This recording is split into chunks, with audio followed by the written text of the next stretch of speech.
beaucoup d'entreprises, certaines entreprises, je ne dirais pas beaucoup d'entreprises, certaines entreprises du domaine informatique avaient des plans de continuité d'activité. Et encore une fois de plus, pas toutes, hein, mais certaines entreprises avaient des plans de continuité d'activité. Et c'est comme ça que ça marchait par le passé. Et même au point que la norme ISO 22301, qui existe aujourd'hui, qui est d'ailleurs la seule norme mondialement en place pour tout ce qui est question de continuité d'activité, vous allez voir que ça a une forte dominance informatique, mais c'était le but du jeu. Mais aujourd'hui, avec tout ce qui se passe, des nouveaux risques auxquels les gens n'avaient pas songé, avec tout ce qui se passe, je pense que cette norme aura très bientôt une révision. Mais ceci dit, dans son état actuel, elle a tous les fondamentaux qu'il faut, notamment pour mettre en place un système de continuité d'activité.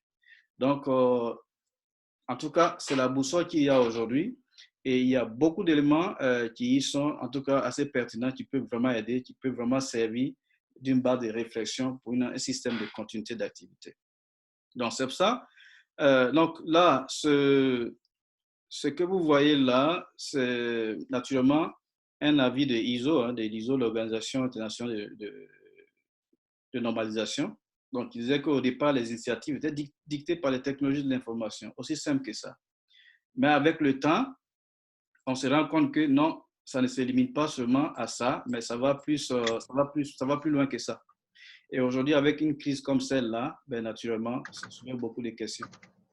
Donc là, des gens continuent de se connecter, mais on continue, comme je dis, c'est juste un petit support de communication entre vous et nous. Alors déjà, encore une fois de plus, merci de votre temps, merci de vous connecter. Et il est un peu tard chez vous, c'est sûr. Mais bon, on l'a fait. Je sais qu'il y a, dans beaucoup de pays en Afrique, il y a des couvre-feux en ce moment. Donc, quel est le meilleur, il n'y a pas une autre meilleure occasion de pouvoir profiter de ce genre de partage-là, bien confiné à la maison. Donc, on a choisi ce temps-là à dessein. Bon, c'est vrai que nous, il est encore jour chez nous, mais naturellement, on a choisi ce temps-là en tenant compte de vous. OK. Donc, c'est ça, la quantité d'activité. On y va ici. Aujourd'hui, ce que nous allons couvrir, nous allons donc parler de la continuité d'activité. En réalité, c'est quoi la continuité d'activité? On va aussi faire un petit survol, pas vraiment aller dans le détail, ce n'est pas le but du jeu aujourd'hui, naturellement, de tout ce qui est concept de base, quand il s'agit de continuité d'activité, les concepts de base. On parlera aussi de plans de continuité d'activité et aussi les télécoms et les technologies de l'information. Alors, pourquoi les télécoms et les technologies d'information? On le verra. On le verra. Je pense que vous avez déjà même une idée. Et puis, le bénéfice, enfin, avant le bénéfice, on parlera de la chaîne d'approvisionnement. Donc, il y a deux choses clés quand il s'agit de continuité d'activité, des télécoms et les technologies de l'information, et aussi la chaîne d'approvisionnement. Et puis, enfin, quel est le bénéfice d'un système de continuité d'activité? Donc, quel est le bénéfice, quel est l'intérêt d'un système de continuité d'activité? Et puis, voilà, vous aurez l'occasion de partager, poser vos questions. Et puis, bon, on réserve une petite surprise pour vous à la fin, naturellement. Donc, c'est une surprise. Comme c'est une surprise, ça reste une surprise. Voilà. Alors, je rappelle que vous avez le panel de chat. Donc, si à tout moment vous voulez faire, peut-être vous n'avez pas envie de parler, vous voulez écrire, laisser un commentaire, vous avez le panel de chat, vous pouvez laisser votre commentaire ou votre question là. Mais si vous voulez parler, vous ouvrez votre micro et vous pouvez parler également. Donc, on a opté pour cette option Zoom système réunion là pour que ça soit interactif plutôt que le webinaire classique où on a un conférencier qui vient parler et puis bon, on est juste obligé d'écrire. Donc ici, nous, on a pris la formule sous forme de réunion. Donc n'hésitez pas si vous voulez intervenir, si vous voulez écrire, vous voulez parler, ben, c'est vraiment ouvert, il n'y a pas de souci. Voilà. Donc, on continue. Des gens continuent de se connecter. Il faut que je les laisse entrer. Ça va nous prendre du temps comme ça, mais bon, on va y aller. On n'a pas le choix. OK. Alors, donc pourquoi ce webinaire? Ce webinaire d'aujourd'hui, en réalité, c'est c'est vraiment de se pencher un peu sur les tendances, hein, et aussi les menaces, ainsi que les normes liées à la continuité d'activité au plan mondial, comme on a dit. Et aussi face à ce spectre, hein, où on va dire peut-être de négativité, hein, aussi donner des perspectives pour dire que tout n'est pas forcément perdu. Il y a des options, il y a des possibilités qui existent. Donc, on va parler de ça. Et derrière, l'intention réelle ou bien l'objectif secondaire, c'est aussi de partager des informations sur l'une des composantes de la gestion des crises. Donc, parler de continuité d'activité, on inscrit tout ça dans le gros chapeau de la gestion des risques. Hein, la gestion des risques sous son gros éventail, la continuité d'activité aussi rentre sous cet éventail-là. Donc voilà un peu ce webinaire-là, l'objet. On va dire un peu la raison, hein, la raison fondamentale de ce webinaire. OK, ceci dit, je vais vous donner un peu quelques statistiques rapides avant même d'aller dans le vif du sujet. J'espère que je suis à la bonne page. Oui, c'est bien ça. Donc là, je vous donne un peu quelques statistiques avant d'aller plus loin. On va déplacer celui-là ici. Voilà. Donc, aussi étonnant que cela puisse paraître, attendez, je laisse rentrer quelqu'un d'autre. Ça va nous fatiguer aujourd'hui. Alors, donc, aussi étonnant que cela puisse paraître, des études récentes qui ont été faites nous disent que, quelqu'un m'envoie un message un instant, je n'ai plus le son. Alors, vous avez le son tous? Est-ce que vous avez le son? Quelqu'un me dit qu'il n'a pas le son. Moi, j'ai le son. Hein. Moi, j'ai le son. D'accord. OK. Donc, je crois que ça doit être un problème au niveau individuel. Mais je vous entends aussi. Cela veut dire que c'est bon. Hein? Comme c'est des soucis de connexion, certainement, regardez votre connexion. Voilà, ça doit être un problème de connexion, mais bon, sinon, moi, je vous entends parfaitement également. Voilà, donc on va continuer. Donc, je disais qu'aussi étonnant que cela puisse paraître, hein, ces statistiques que je vous montre ici sont vraiment assez récentes. Et là, Teikoku Data Bank, ça c'est au Japon. Vous voyez là, il y a seulement 15% des compagnies qui ont un plan de continuité d'activité. Ça c'est au Japon, le pays où il y a les tremblements de terre pratiquement chaque jour. Il y a seulement 15% des compagnies qui ont un plan de continuité d'activité. Et ça, cette étude est vraiment assez récente. Je crois que c'est 2019, novembre ou décembre 2019. Et toujours avec cette même étude, on dit 24% d'entreprises ne trouvent pas nécessaire d'avoir un plan de continuité d'activité. Voilà. Toujours ça au Japon, ce n'est pas ici.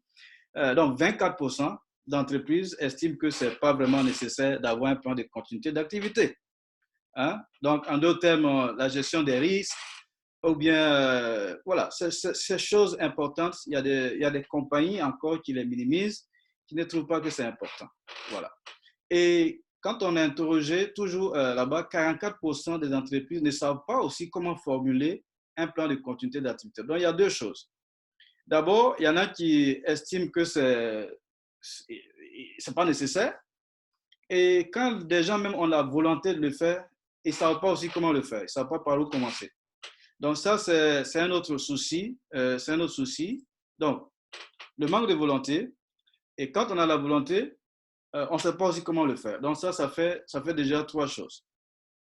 Et lorsqu'on ramène un peu le problème un peu au niveau peut-être africain, les données que nous avons pu collecter, notamment avec le site de l'ISO, nous indique qu'environ, on va dire 3%, sinon 2,92% d'entreprises en Afrique ont un plan de continuité d'activité.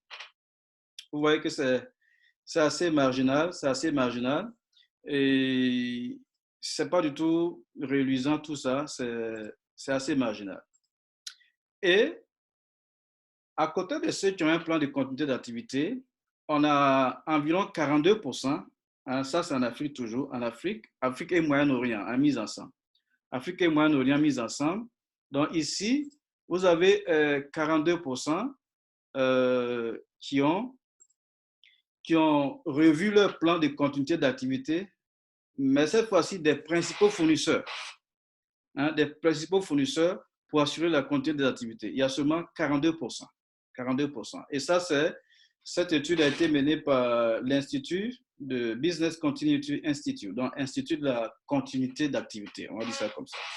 Donc, 42% d'entreprises en Afrique et Moyen-Orient ont pu revoir très récemment. Là, cette étude a été faite en 2020, là, je crois que c'est mars, nous sommes en mai maintenant, avril, avril.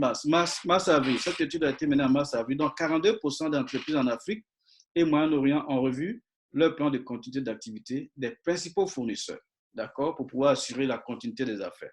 Donc, le taux vraiment en Afrique est bas, hein, et celles qui existent, ou alors les entreprises qui ont un plan de continuité d'activité, il y a quand même moins de 50% qui ont revu le plan de continuité, notamment en ce qui concerne les fournisseurs. Et en fin de compte, dans tout ce lot, vous avez 80% d'entreprises qui, si elles n'ont pas de plan de continuité d'affaires, elles ferment 13 mois après un incident majeur. Ça veut dire que, selon les études, hein, ça c'est une étude qui est menée par PECB, lorsque les entreprises n'ont pas de plan de continuité d'affaires et qu'une crise majeure survient et que, bon, peut-être elles perdent toutes les données, toutes les informations, elles perdent vraiment tout ce qui leur permet d'opérer, on dit que pratiquement dans les 12 mois qui suivent, l'entreprise sera plus à même de pouvoir tourner, elle va fermer. Il y a beaucoup d'autres études que vous pouvez peut-être regarder sur Internet ou bien ici et là, il y a beaucoup d'autres études où les gens parlent de ce genre de données-là. Donc voilà un peu la photo. Je donnais un peu un aperçu un peu ici et là et aussi fait un petit focus sur particulièrement le continent africain et peut-être même en Côte d'Ivoire, comme je viens de Côte d'Ivoire. Je sais qu'il y a des gens qui me suivent d'autres parties, donc je ne vais pas vraiment singulariser le débat, donc je préfère parler sur un angle général. Mais pour la Côte d'Ivoire que je connais quand même, voilà, ce n'est pas quelque chose qui est aujourd'hui, voilà, qui ne fait pas vraiment partie des habitudes. Mais à côté de ça, regardez là, une autre statistique ici dit que 47% des décideurs, là c'est en Amérique du Nord ici, 47% des décideurs disent que les conditions météo extrêmes demeurent leur préoccupation majeure en ce qui concerne des situations de crise. Donc ça, c'est une étude qui a été menée par OnSolve. Donc OnSolve qui est une organisation qui suit un peu tous ces éléments-là. Donc 47% des décideurs. Quand je parle de décideurs, il s'agit de, voilà, des gens qui prennent les décisions, soit des chefs d'entreprise, des gens à un certain niveau de décision de l'entreprise. Seulement 47%. Et ils disent que ce qui les inquiète, ce seraient les conditions météo extrêmes. Donc, on ne parle même pas de pandémie, on ne parle même pas de, peut-être même de guerre civile, on ne parle même pas de tremblement de terre. Alors que si vous regardez sur Today's Earthquake, donc c'est un site internet que vous pouvez regarder en ligne, Today's Earthquake. Ce site-là nous rapporte que dans les 365 jours passés, il y a eu au moins 65 000 tremblements de terre dans le monde. 65 000 tremblements de terre dans le monde. Et hier encore, je regardais ce site internet, même la journée d'hier, il y a eu des tremblements de terre dans le monde. Je crois qu'hier, il y a eu un total de 7 dans le monde. Donc, dans les 30 derniers jours, il y a environ peut-être une soixantaine de tremblements de terre qui ont eu lieu dans le monde entier. Dans le monde entier. Alors, là où les décideurs mettent leur énergie sur les conditions météo, ce qui n'est pas faux, notamment pour des gens qui opèrent en Amérique du Nord ou bien même dans les autres parties du monde où il y a la neige, il y a les tempêtes, il y a les hurricanes, des choses de ce genre, enfin, ouragan, en français on dit ouragan, mais hurricane. Donc, ils n'ont pas forcément tort, mais je vous dis que Today's Earthquake dit que dans les 365 jours, c'est-à-dire que les 1 an passé, il y a eu au moins 65 000 tremblements de terre dans le monde entier. Et chaque jour, ce site-là essaie de suivre tout ce qui se passe dans le monde en termes de tremblements de terre. Et quand je disais que la pandémie a surpris tout le monde, mais c'est la même chose qui va arriver lorsque peut-être un tremblement de terre va survenir dans une partie du monde. Parce que ça aussi, c'est des choses auxquelles on pense rarement, surtout pour des pays comme la Côte d'Ivoire ou le Sénégal ou la Guinée. Le golfe de Guinée, en réalité, on dit qu'il n'y a pas de plaque tectonique dans cette zone-là. Ça veut dire que les champs de tremblement de terre dans ces zones-là sont très faibles, mais cependant, c'est des choses qui peuvent arriver. Hein, c'est des choses qui peuvent arriver. Alors, donc ici, c'était vraiment le panorama de tout ce qui est, comme vous donner une statistique pour vous permettre d'avoir une idée de ce qui se passe et aussi pour bien planter le décor.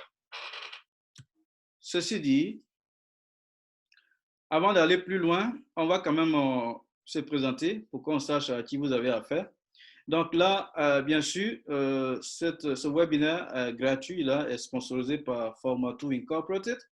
Forma2 Incorporated, c'est que nous faisons, nous sommes une compagnie nous faisons la formation, nous faisons le conseil. Donc, conseil, on aide les entreprises à être certifiées, voilà, sur les normes, plusieurs normes d'ailleurs, plusieurs normes de l'industrie, pratiquement toutes les normes de la gamme que ISO produit pratiquement. On fait pratiquement tous ces normes-là. Donc, formation, conseil sur les systèmes de management, et puis on intervient dans le domaine informatique, donc aussi sur les normes internationales.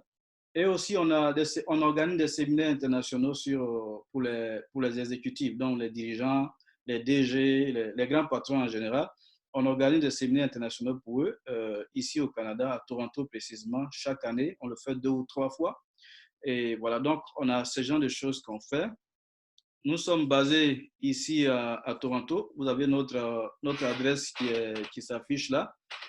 Et nous sommes accrédités par PCB Canada ainsi que Ahead Technology pour tout ce qui est support ou alors, enfin, ce qui nous donne la qualité de notre signature en fait. Donc, ces 2 organismes mondiaux là nous supportent dans ce que nous faisons. Donc, voilà un peu ainsi présenté ce que nous sommes en Forma2, ce que nous faisons. Et moi-même qui vous parle, qui est-ce que je suis? Certains d'entre vous me connaissent certainement, d'autres peut-être ne me connaissent pas, mais je me présente brièvement. Donc, je suis Gérard Kofi, c'est bien mon nom, et je suis le président fondateur de Forma2 Incorporated. Je totalise quand même plus de 15 années d'expérience professionnelle. Je suis auditeur certifié avec plusieurs heures d'audit d'ailleurs. Donc, j'audite pour PCB Canada, Bureau Veritas, QES International et QC Canada, DECRA États-Unis. Voilà, donc je fais personnellement des audits, de la formation et du conseil. Et puis bon, voilà, c'est ce que je fais. Donc, je suis le patron de la compagnie Forma2 Incorporated. Je suis également dans le Conseil canadien de normalisation. Donc, je suis dans le sous-comité GTC1 SC, donc sous-comité 40, qui parle de gestion des services informatiques et gouvernance. Donc, on intervient là-bas, on participe à l'élaboration des normes en quelque sorte.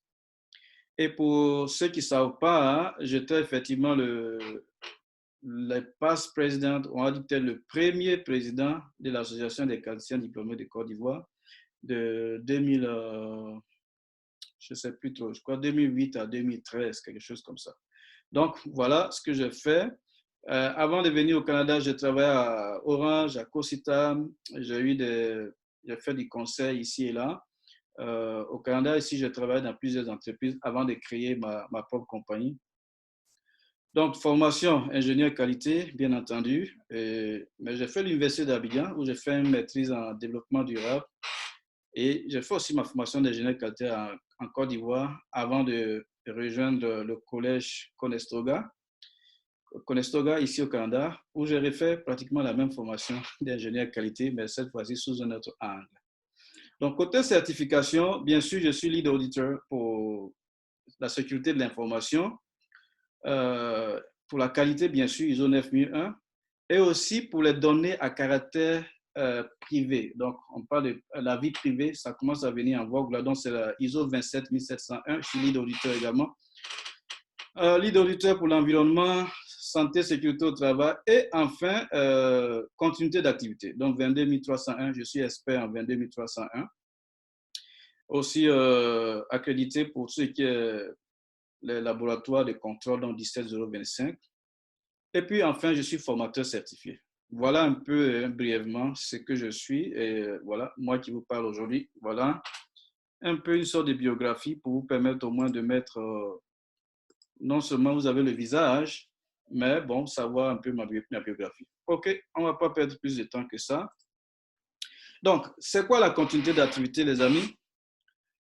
On dit les inondations, les attaques cybernétiques, la défaillance de la chaîne d'approvisionnement, la pandémie ou même la perte d'un employé clé. La perte d'un employé clé. Souvent, quand on parle de ce genre de choses, continuité d'activité, on peut peut-être voir loin, voire même très loin, hein, mais le problème peut être même plus près. La perte d'un employé clé peut mettre toute une organisation à genoux. Et ça, j'ai un exemple, hein, j'ai un exemple pour vous. Ça s'est même passé en Côte d'Ivoire. Je vais vous peut-être la partager sans forcément rentrer dans les détails. Mais la perte d'un employé clé peut mettre une entreprise à genoux. Et aussi, les perturbations dans la vie d'une entreprise peuvent survenir à tout moment. À tout moment, il peut y avoir des perturbations dans la vie d'une entreprise. Il n'y a pas de quelque chose genre on a planifié, ça va arriver. Non, à tout moment, c'est pas arrivé. Un peu comme une femme qui est à terme, qui va accoucher, ben, elle sait qu'elle va accoucher parce que les 9 mois sont arrivés, mais le jour elle a parfois, elle ne sait pas, mais elle sait que quelque chose va arriver. Donc, la continuité des activités consiste à avoir. Attendez, je laisse entrer celui-là. OK? Donc, la continuité d'activité consiste à avoir un plan pour faire face aux situations difficiles, hein, afin que l'organisation puisse continuer à fonctionner avec le moins de perturbations possible. Cette définition-là est de Business Continuity Institute. Donc, j'ai préféré la définition. Il y a beaucoup d'autres définitions, notamment même la norme ISO 22301 à sa définition, mais je préfère celle-là. Donc, permettre à l'entreprise de pouvoir continuer d'opérer lorsque des situations difficiles arrivent. Parce que les situations difficiles, elles arriveront, c'est sûr. Mais quand ça arrive, comment est-ce qu'on continue d'opérer? Donc, peu importe le secteur d'entreprise, que ce soit au public, au privé, une ONG, alors n'importe quel secteur d'activité, la continuité d'activité, ça s'impose. Ça s'impose. Et tout le monde a besoin de mettre en place un système de continuité d'activité, quel que soit le secteur. Même que ce soit une organisation religieuse, mosquée, église, enfin, toutes ces dénominations, il faut pouvoir mettre en place un plan de continuité d'activité. Parce que, comme je dis, les perturbations vont arriver. Et la pandémie, comme nous venons de voir, croyez-moi, il y aura encore d'autres crises, peut-être même majeures, qui vont arriver. Donc, quand je vous parle de nombre de tremblements de terre qu'il y a par jour, ça fait peur. Ça fait peur, surtout quand on le voit de loin. Mais je sais qu'aux États-Unis, dans cette pandémie-là, le mois dernier, il y a eu même un tremblement de terre. C'était dans quel état là déjà? Il y a eu un tremblement de terre de magnitude, quelle magnitude? Magnitude, je crois, 5 et quelques aux États-Unis, juste à côté là. Donc, c'est des choses qui vont arriver et même les guerres. Pour ceux qui me suivent de la Côte d'Ivoire, hein, qui est aussi mon pays que je connais bien, il y a eu la guerre en Côte d'Ivoire. Donc, quand il y a des situations de guerre, c'est des situations de crise. Alors, est-ce qu'on a prévu la guerre? Je ne suis pas sûr qu'on l'a prévu, mais nous, entreprises, on doit pouvoir se dire, OK, si un jour la guerre arrivait, comment est-ce qu'on continue d'opérer? Donc, il faut déjà pouvoir réfléchir et surtout anticiper. Ici, on est dans une question d'anticipation. Mais on ne peut pas improviser lorsqu'on est en situation de crise. Il faut avoir des plans. C'est vrai, le plan ne marche pas toujours à 100%, mais avoir un plan déjà, c'est le début. C'est le début de la continuité. OK? Donc, les concepts de base en matière de continuité, vous allez souvent entendre de plans de continuité d'activité. Donc ça, c'est en général, quand on parle de continuité d'activité, tout le monde le ramène à plan de continuité d'activité. Ils n'ont pas forcément tort, mais si on le réduit à seulement un plan, ça devient un peu trop singulier. Ça devient un peu trop singulier et on peut perdre beaucoup d'autres choses qui rentrent en ligne de compte. Mais ceci dit, un plan de continuité d'activité, si vous l'avez, comme pour les 2 ou 3% d'entreprises en Afrique qui l'ont déjà, ça c'est à saluer. c'est à saluer et moi, je pense que tout le monde devait pouvoir le faire, tout le monde pouvoir, à la limite, y songer et surtout avoir quelque chose de ce genre. Et aussi, on parle souvent de plan de reprise d'activité. Donc, une chose est d'avoir un plan de continuité d'activité. Donc, on se dit, s'il y a une crise, s'il y a un événement, une pandémie, une guerre, un tremblement de terre, une inondation, ou bien un employé clé qui meurt, ou bien même qui quitte l'entreprise, comment est-ce que nous allons faire? Donc, souvent dans mes audits, quand j'audite, j'audite beaucoup ici et je rencontre beaucoup de choses. Je demande parfois aux gens, est-ce que, par exemple, ils ont un plan de succession? Parce qu'en Amérique du Nord, en Afrique, la moyenne d'âge autour de 19 ans. Donc, c'est une population jeune. Souvent, peut-être la mort même, on ne met pas ça trop dans les programmes. Mais en Amérique du Nord, les gens sont un peu vieillissants. Ils vivent longtemps. Et la plupart des gens aujourd'hui, je pense qu'ils sont beaucoup vieux. Hein. La moyenne d'âge ici est peut-être dans les 50, 60 ans comme ça. Donc, vous voyez un peu la différence que ça fait. Vous pouvez aller dans une entreprise où vous voyez des gens qui sont vraiment vieux. Donc, moi, je pose la question, est-ce qu'ils ont un plan de succession, par exemple? Donc, supposons que quelqu'un qui détient une information clé, qui est manifestement est en train d'aller à la porte de sortie, est-ce qu'on a un plan pour pouvoir éventuellement remplacer cette personne-là, surtout transférer ce que la personne a fait si advenait quelque chose? Donc, souvent, ça fait réfléchir. Il y en a qui ont déjà ça, il y en a qui n'en ont pas. Donc, on a le plan d'activité, qui est déjà une bonne chose. Donc, qu'est-ce qu'on prévoit faire si telle chose arrivait ou alors si telle ou telle chose arrivait? Mais l'autre chose, on a aussi ce qu'on appelle le plan de reprise d'activité. Donc, une chose est de planifier ce que nous allons faire, mais l'autre chose aussi est de planifier comment est-ce qu'on va reprendre. En ce moment, au Canada, ici, le gouvernement, la plupart des provinces, les 10 provinces du Canada, on voit un peu les plans de reprise qui sont en train de se dérouler progressivement. Donc, dans une pandémie comme celle-là, que nous venons de connaître, ou alors que nous connaissons, puisqu'on n'est pas encore sorti, on ne peut pas décréter la reprise comme, OK, demain matin, lever des couvre-feu, c'est fini, boum, boum, boum, on reprend les activités. Si on le fait de cette manière, peut-être que la catastrophe sera pire que ce que nous avons connu. Donc, plan de continuité, mais aussi plan de reprise. Autrement, tous les acquis qu'on a eus vont se transformer en un dégât, en un désastre, un réel désastre. Donc, il faut aussi, dans votre plan, ou bien dans le plan qu'on met, il faut aussi pouvoir mettre en place un plan de reprise. Un plan de reprise. Donc, comment est-ce que nous allons reprendre? Nous allons reprendre peut-être graduellement, on va faire ceci, on va faire cela. Alors, tout dépend de la nature de chaque activité, la spécificité de chaque domaine, mais il faut quand même avoir un plan de reprise. Et aussi, on a aussi ce qu'on appelle la reprise après sinistre. Donc, dans une pandémie comme celle-là, quand les gens vont reprendre, bien sûr, il y a des traumatismes. Peut-être même qu'il y a des gens qui sont décédés. Vous avez peut-être un collègue qui n'a pas pu supporter, peut-être qui est passé. Cette crise a dû l'emporter. Donc, lorsqu'on reprend, après ce genre de sinistre ou bien après ce genre d'épidémie, ça se prépare également. Ça se prépare. Il y a tout un programme qui accompagne pour pouvoir au moins mettre en confiance les employés qui vont venir travailler.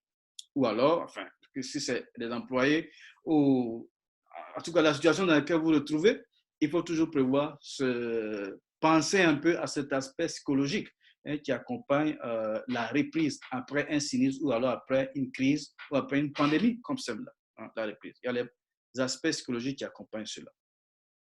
Et aussi, l'autre concept dont on parle souvent, c'est l'objectif de reprise d'activité.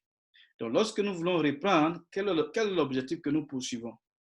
Aujourd'hui, la tendance, ce qui est en train de se passer, par exemple, déjà, il y a beaucoup d'entreprises qui ne vont pas pouvoir reprendre.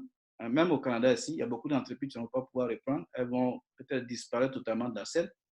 Il y en a qui vont reprendre, mais aujourd'hui, ce qui se passe, c'est que des gens sont plus en train de parler de soit des réductions d'effectifs, parce qu'il y a des gens qui vont définitivement travailler de la maison, donc travailler à distance.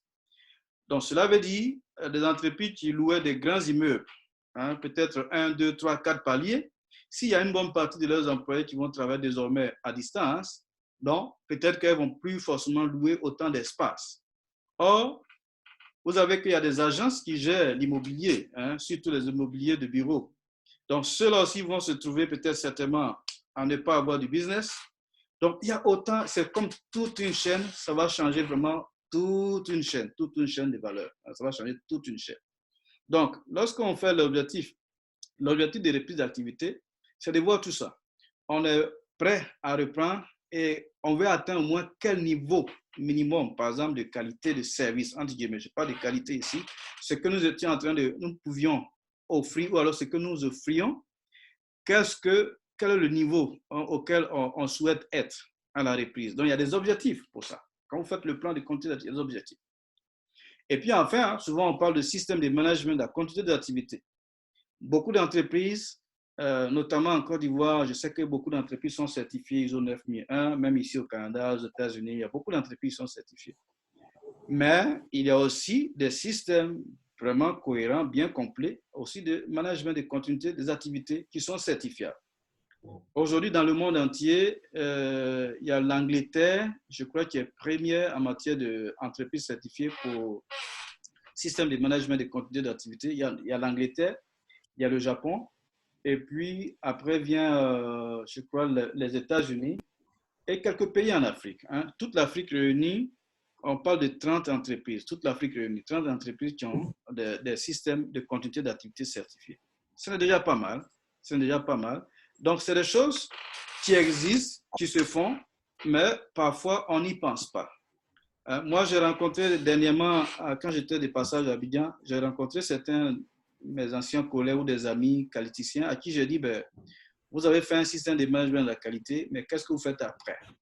Dans un pays comme Abidjan, où il y a fréquemment des inondations, moi, je pense que le next step, après un système de management de la qualité qui a fait comme 1 an, 2 ans, 3 ans, 4 ans, 5 ans, peut-être le next step, c'est de penser à mettre en place un système de continuité d'activité. Et au moment où je disais ça, hein, je ne savais même pas qu'il va y avoir une pandémie comme celle que nous connaissons en ce moment.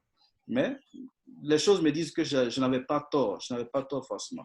Parce que les inondations à Abidjan sont fréquentes et ça frappe beaucoup de personnes à Abidjan. Mais bon, ça, c'est l'exemple d'Abidjan. Mais même en Inde, il y a aussi des inondations. En Inde, même ici aux États-Unis, il y a des inondations arrivent où parfois des gens sont obligés de se déplacer d'une maison à l'autre juste en bateau, en pleine ville. Là, on se déplace dans des pirogues. Hein, on se déplace dans des pirogues. Donc, pour dire que le monde entier est sous une sorte d'ébullition où les crises vont se succéder, mais on peut quand même atténuer l'impact de ces crises si on sait prendre les dispositifs appropriés dès le départ. Je vais partir au salon. OK, on peut continuer. Alors, avoir un plan. Donc, comme je disais, avoir un plan, c'est quand même le minimum, c'est le début de la continuité, au moins un plan.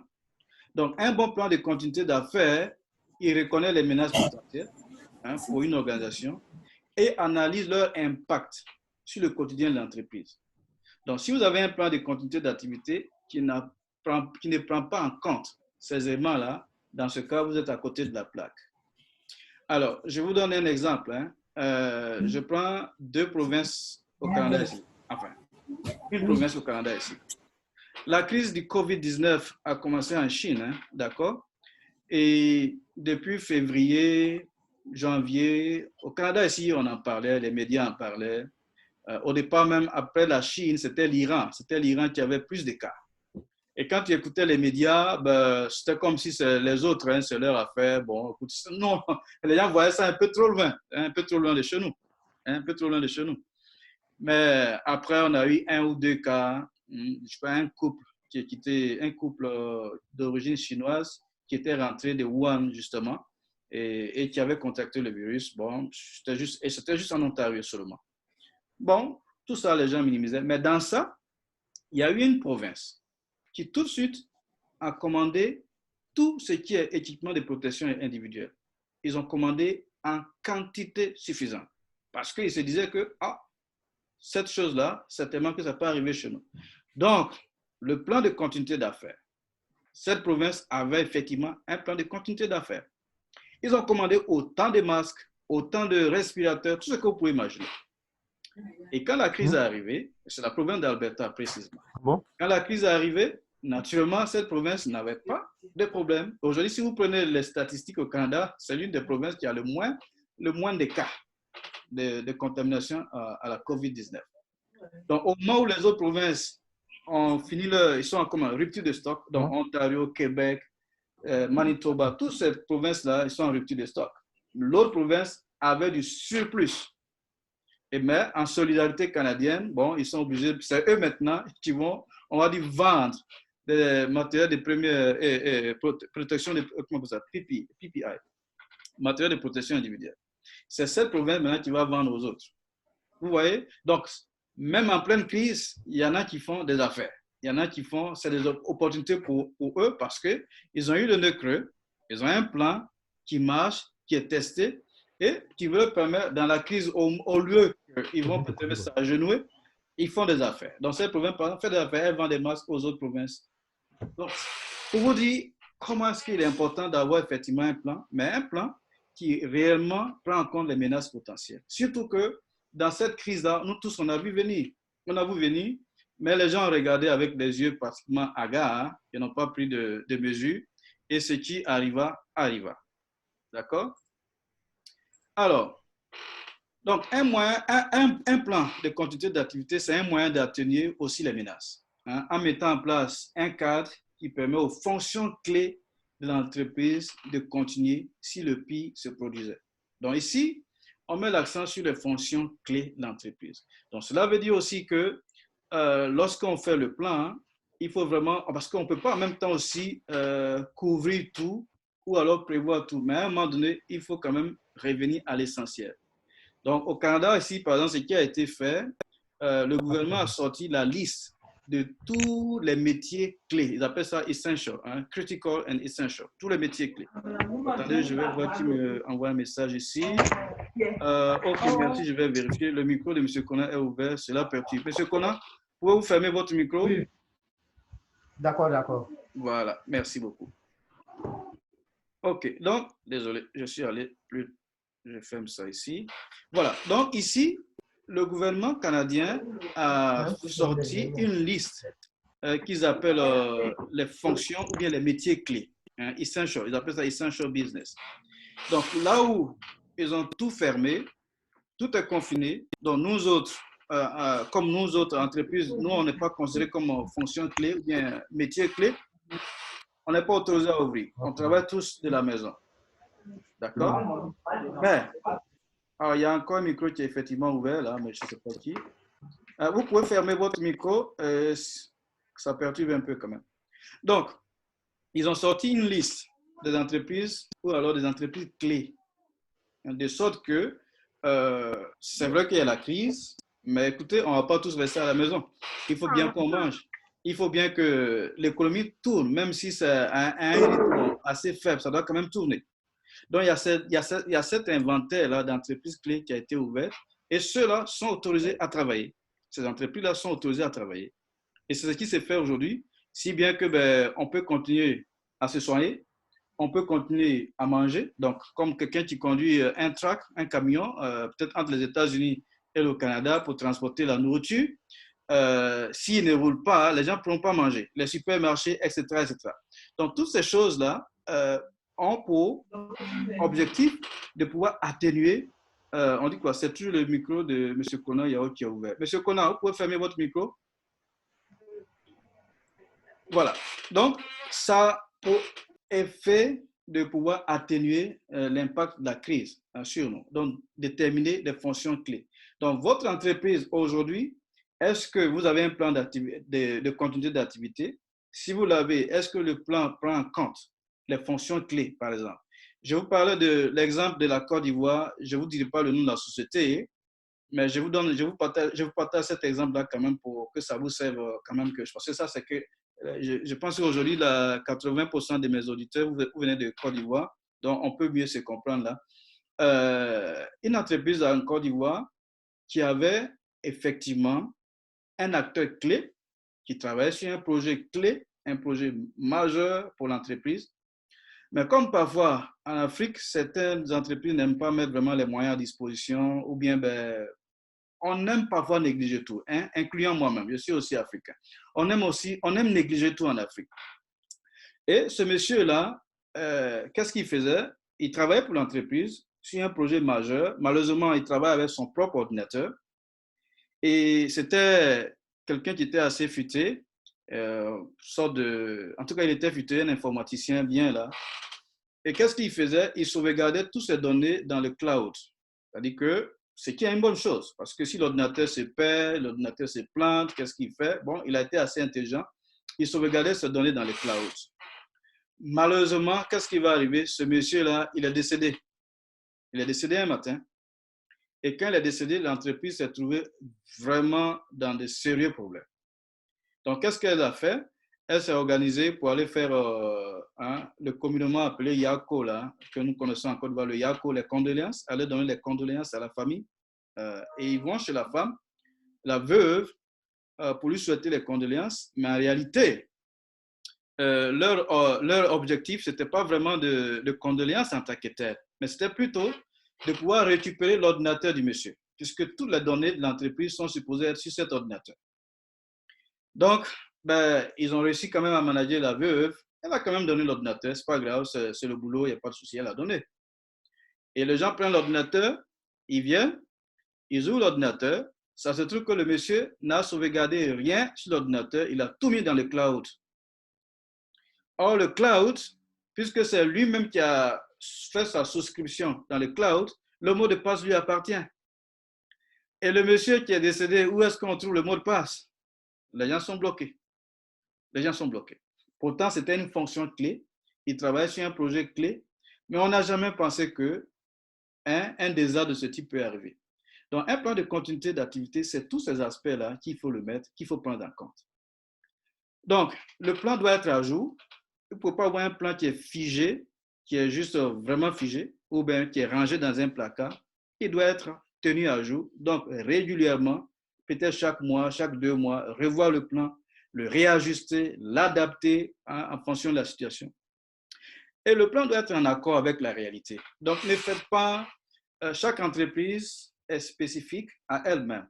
Même 2 entreprises télécom n'ont pas la même réalité, n'ont pas les mêmes spécificités. Donc, du coup, quand vous avez votre plan, le plan doit s'adapter à votre réalité à vous. Autrement, le jour que la crise surviendra, ce plan-là sera utile à rien. C'est ce que ça veut dire clairement ici. Alors, donc, après le plan, on va parler rapidement des télécoms. Donc, les télécoms et les technologies de l'information. Ici, il est clairement dit de maximiser l'usage des environnements virtuels, notamment pour les réunions, voire les tâches traditionnelles. Moi, aujourd'hui, dans mes activités d'audit, peut-être que les gens ne le savent pas, mais cette situation-là nous a obligés, aujourd'hui, tous nos audits, on les fait à distance. Peut-être que ça vous paraît un peu étrange, mais mes audits, mes formations, pratiquement tout ce que je fais aujourd'hui, c'est à distance, via cet outil que nous utilisons aujourd'hui pour conduire ce webinaire. On fait les audits à distance. Donc, maximiser l'usage des environnements virtuels. Est-ce que votre entreprise est dimensionnée pour pouvoir utiliser, pour pouvoir vraiment fonctionner en environnement virtuel? Si ce n'est pas le cas, c'est quelque chose que vous devez commencer sérieusement à faire. Donc, les entreprises qui aujourd'hui absorbent mieux le choc que cette crise, cette pandémie a créé là, c'est les entreprises qui ont pu, n'est-ce pas, utiliser les moyens virtuels à disposition. Ça foisonne d'ailleurs. Mais souvent, des gens sont assez conservateurs, si bien que lorsqu'on parle de changement, lorsqu'on parle d'Internet, il y a des gens qui sont toujours réfractaires. Oh, qu'est-ce que c'est, qu'est-ce que c'est, qu'est-ce que c'est? Non. Notre monde, où nous partons, on ne peut vraiment, et là, vraiment, plus vraiment, nous soustraire de tout ce qui est fonctionnement en mode virtuel. On ne pourra pas. On ne pourra pas. Donc ça, c'est quelque chose dont il faut tenir compte, donc maximiser l'usage des environnements virtuels pour les réunions et même pour les tâches traditionnelles.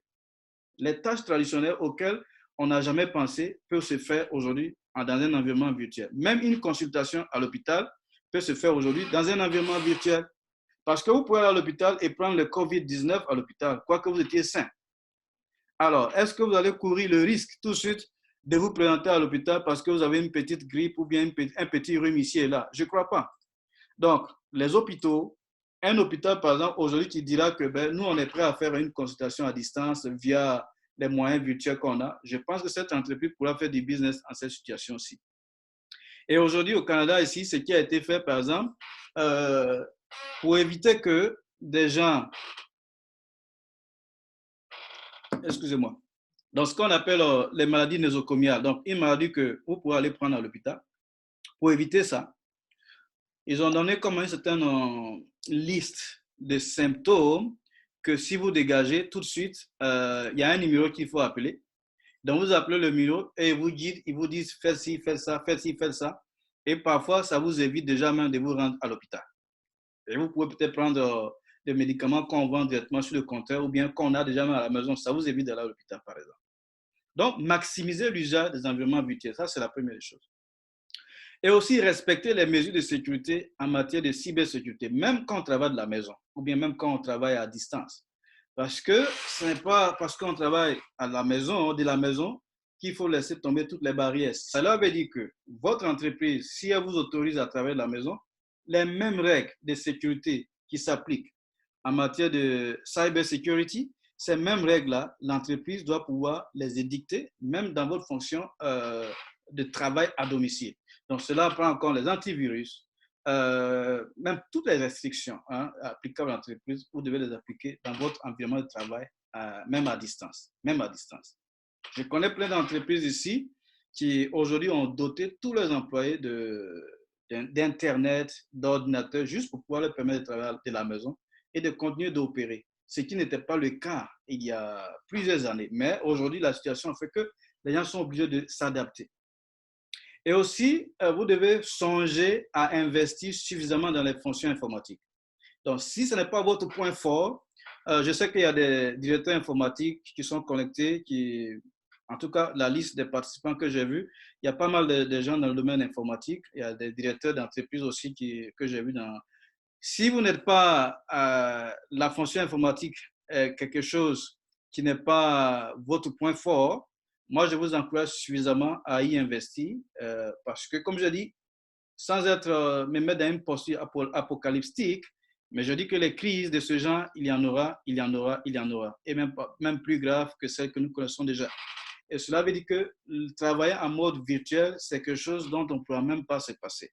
Du coup, c'est maintenant qu'il faut réellement commencer à investir dans l'informatique, en tout ce qui est informatique, et aussi préparer vos équipes à pouvoir aller dans ce sens-là.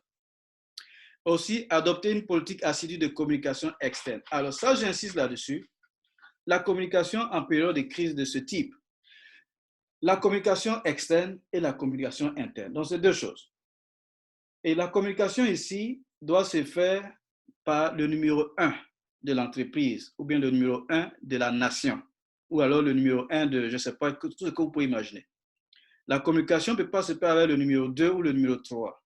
Dans des situations de crise comme celle-là, et surtout dans une situation de continuité d'activité. Donc, si c'est un État, c'est le chef de l'État.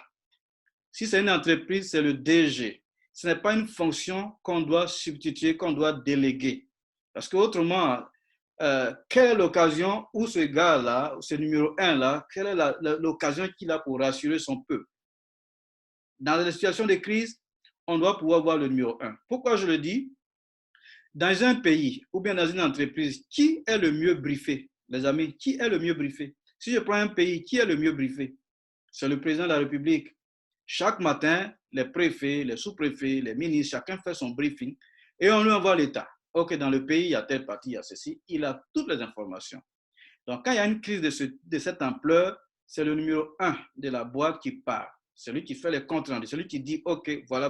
De sorte que si les employés, si les journalistes, si le peuple a des questions, on ne dit pas non, je vous reviens. Non, il a toutes les informations et aussi il a la responsabilité. Il doit pouvoir tout de suite rassurer et donner la réponse, comme on dit, right away, sans avoir besoin de dire je reviens ou je reviens, parce qu'il est l'homme qui est le plus briefé. Donc, une fois que lui, il a donné le temps, dans ce cas, son numéro 2 ou son numéro 3 peut avoir comme une sorte de task force où bon, il peut aller dans les détails des choses. Donc, ici au Canada, par exemple, chaque jour, je dis bien chaque jour, le premier ministre du Canada, qui est comme le président de la République, si vous voulez, il fait un point chaque jour à 11 heures. Chaque jour, il va donner la mise à jour, le point d'état d'avancement les nouvelles règles, les nouvelles dispositions, chaque jour il le fait. Aux États-Unis, tout près là, Donald Trump le fait aussi chaque jour. Et quand il le fait, son vice-président est même à côté de lui. Au point même que le FBI a demandé que les deux ne soient plus ensemble. Parce que si les deux sont ensemble dans ce groupe-là et que les deux ont le COVID, qui sont décédés les deux ensemble, ou bien même quelqu'un vient mettre une bombe dans la salle, vous voyez déjà comment eux réfléchissent en termes de continuité. Donc, ils ont dit que le vice-président doit être à part dans un autre vide, certainement, pendant que l'autre parle. Il n'est pas que les deux soient ensemble. Mais voyez un peu l'importance qu'il donne à cette chose, au point que le président, le vice-président, le ministre de la Santé, tous ces gens-là, c'est eux qui se tiennent devant le peuple chaque jour et ils font le compte-rendu. Voilà où on en est, voilà les mesures, voilà ce qu'on doit faire, voilà les nouvelles dispositions, etc., etc. Donc, en ce genre de situation, d'abord, la communication doit être assidue, donc régulière, mais elle doit être faite de préférence par le numéro 1. Et puis, se préparer à de nouvelles parties de travail. Donc, même quand cette pandémie va passer, les amis, le monde va connaître un réel changement et il faut déjà vous préparer à ça. Moi, dans mon métier, je voyage beaucoup, je voyage vraiment beaucoup. Hein. Je peux dire que c'est un travail de voyage. Du coup, si je ne voyage pas, c'est comme si je ne peux pas payer mes factures parce qu'il faut prendre l'avion, etc. Mais avec la pandémie, les voyages, naturellement, sont réduits. Mais qu'est-ce qu'on fait? On ne va pas rester là, croiser les doigts et puis pleurer. Du coup, comme je vous ai dit, avec les organismes de certification et même les organismes d'accréditation, de nouvelles mesures, on a commencé à faire les audits maintenant à distance. Donc, maintenant, on fait tous les audits à distance. Du coup, moi, dans mon esprit, je me prépare à pouvoir travailler de plus en plus à distance plutôt que de voyager. Donc, du coup, les formations, les audits, même les conseils, je fais des activités de conseil à distance. Donc, cela veut dire que quand cette crise va passer, ne croyez pas que le monde va revenir tout de suite à son état initial. Non, il y aura vraiment un changement majeur qui va durer et de nouvelles habitudes vont vraiment s'installer dans la durée. Donc, déjà, préparez-vous à travailler à distance, même une fois que cette pandémie passe. Et ici, pourquoi je le dis, Verizon, je ne sais pas si vous connaissez Verizon, ils viennent d'acheter Blue Jeans. Blue Jeans qui est le rival de Zoom. Actuellement, c'est Zoom que nous utilisons pour ce webinaire. Alors, Verizon vient d'acheter le concurrent de Zoom à environ 500 millions de dollars. 500 millions de dollars. Donc, si des gens investissent déjà dans des plateformes de télétravail, cela veut dire que même quand le COVID va finir, on est tous conscients que la vie ne sera pas comme celle qu'elle a été auparavant. Parce que déjà, les gens ont commencé à investir.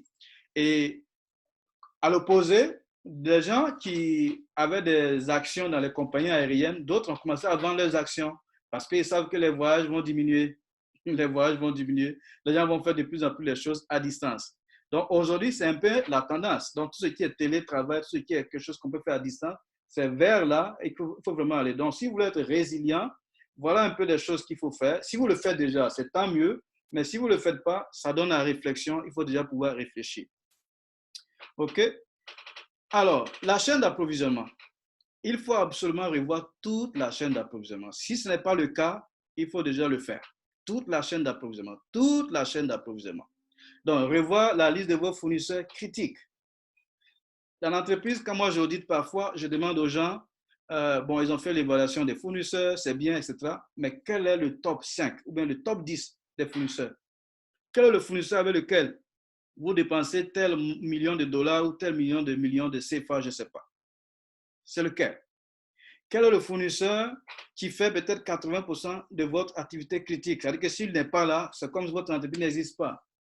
Hein? Si vous êtes dans une entreprise qui fabrique des chaussures, ce n'est pas le fournisseur qui vous vend des papiers, ce n'est pas sur lui que vous allez vous concentrer. Vous allez peut-être vous concentrer sur le fournisseur qui vous vend du caoutchouc naturel, hein, pour pouvoir fabriquer les chaussures, par exemple. Donc, voilà autant de choses. Revoir la chaîne. Trouver des fournisseurs alternatifs, si possible localement. Donc, au lieu que vous commandiez en Chine, vous commandiez au Sénégal, etc., voyez la possibilité de trouver des fournisseurs localement. Dans ce cas, c'est plus facile à gérer plutôt que de s'appuyer. Aujourd'hui, je vous donne le schéma, les amis. Regardez, en Amérique du Nord, tellement qu'on veut avoir la vie facile, ils ont tout délocalisé en Chine. Tout délocalisé en Chine. Même les téléphones iPhone, tout ce que vous avez là, vous savez que tout est produit en Chine. C'est une bonne chose. Mais ça fait que nous, on a la vie facile. On peut acheter les choses moins chères. Hein? Je ne dis pas que c'est mauvais. D'accord? Mais voilà ce qui arrive. La Chine est à la crise, la pandémie. Les gens qui doivent produire, les usines sont fermées. Un simple masque pour fermer le nez, un simple masque pour fermer le nez, il y a une rupture de stock au Canada. Même un simple, ce que vous appelez ça, gel hydroalcoolique, il y a une rupture de stock de gel hydroalcoolique au Canada. C'est seulement hier, j'ai pu avoir un gel hydroalcoolique dans un magasin Hier, ça a commencé à venir. Simplement, des choses aussi banales, le Canada, comme les États-Unis, ils ont simplement délocalisé, fait produire ça en Chine pour que ça soit moins cher pour le consommateur que nous sommes. Ce n'est pas mauvais, mais voilà le revers. Donc, parfois, dans le plan de continuité d'activité, si on devait vraiment délocaliser, outsource, comment on dit ça, outsource en français, sous-traiter. Si on devait sous-traiter certaines choses, les amis, il faut pouvoir toujours faire le point et puis voir ce qui est critique. Ce n'est pas tout qu'il faut sous-traiter. Il y a des choses qui sont stratégiques, on ne doit pas sous-traiter. Et donc, c'est ce qui est arrivé à des pays comme le Canada, les États-Unis, elles ont été assez vulnérables parce que sur 2 mois que la crise, enfin, nous on est en confinement depuis le 12 mars, mais depuis cette date-là, les masques, on n'en trouvait pratiquement pas. On n'en trouvait pas. Tu vas au marché, tu cherches un masque, tu ne trouves pas. Tu cherches un thermomètre parce que tu vas avoir un thermomètre à la maison pour pouvoir prendre ta température, pour voir comment ça se trouve. Rupture de stock, partout pas de thermomètre. Simplement, on a commis cette erreur de tout délocaliser en Chine sans savoir qu'il y a des choses préliminaires, élémentaires, dont on peut avoir besoin en certaines situations. Donc, quand vous faites votre plan, revoir la liste des fournisseurs, c'est tout cela qu'il faut voir. Ne donnez pas, ce n'est pas tout qu'il faut forcément sous-traiter ou bien donner à faire ailleurs. Il y a des choses, on appelle ça comme des éléments stratégiques. C'est stratégique. On ne sous-traite pas. On ne sous-traite pas, on laisse ça à soi-même. Donc, en revoyant votre liste de fournisseurs, c'est ça qu'il faut voir et aussi, comme je dis, localement. Aussi, maintenir une communication constante avec vos fournisseurs. Donc, si vous ne communiquez pas avec vos fournisseurs, dans ce genre de situation-là, en général, les fournisseurs vont privilégier les entreprises avec lesquelles elles ont une meilleure relation. Je crois que pour ceux qui sont qualiticiens ici qui m'écoutent, la norme parle de relation mutuelle bénéfique, c'était plutôt dans l'ancienne version, mais c'était vraiment une bonne formulation du 8e principe de la norme, qui dit qu'il faut maintenir une relation constante avec votre fournisseur. Autrement, quand ce genre de situation arrive, elle préfère privilégier quelqu'un d'autre. Et aujourd'hui, c'est ce qui arrive. Vous voyez, dans certaines entreprises, on privilégie telle personne à telle autre. Vous avez vu dans les hôpitaux où, de façon non éthique, on peut choisir qui va mourir et qui va vivre. On a tous vu le cas en Italie. On a vu ça. La même chose s'applique en situation de crise et les fournisseurs réagissent de la même manière. Donc, c'est toujours bon de pouvoir maintenir une communication constante avec vos fournisseurs, qu'ils soient locaux comme étrangers. Il faut toujours maintenir une bonne relation avec lui. Quoi que vous soyez dans la position de donneur d'ordre, mais sachez qu'un fournisseur, il se gère avec un peu de tact. Et puis, qu'est-ce que vous gagnez à implémenter un plan de continuité? Bien sûr, ça vous permet de prédire et de mieux répondre aux situations de crise. Ça, c'est la première des choses. Ça permet aussi de protéger vos employés. Donc, quand il y a une situation de crise, quand vous avez un plan de continuité, quand vous implémentez, ça vous permet de protéger vos employés. Vous avez préservé des emplois. Vous avez préservé même la survie de l'entreprise, donc vos employés peuvent s'en tirer.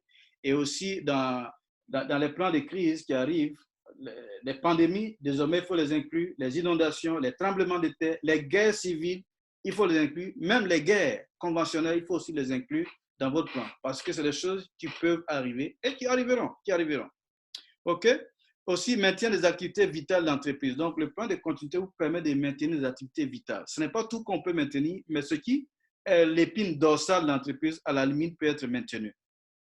Ça donne aussi une meilleure compréhension de votre entreprise même, pour que vous sachiez dans quel contexte vous évoluez, les difficultés que vous avez, la réduction des coûts, et puis une meilleure notoriété de l'entreprise. Quand vous êtes comme une entreprise qui a un plan de continuité, voire même qui est certifié sur la norme de continuité d'activité, ça donne une bonne image.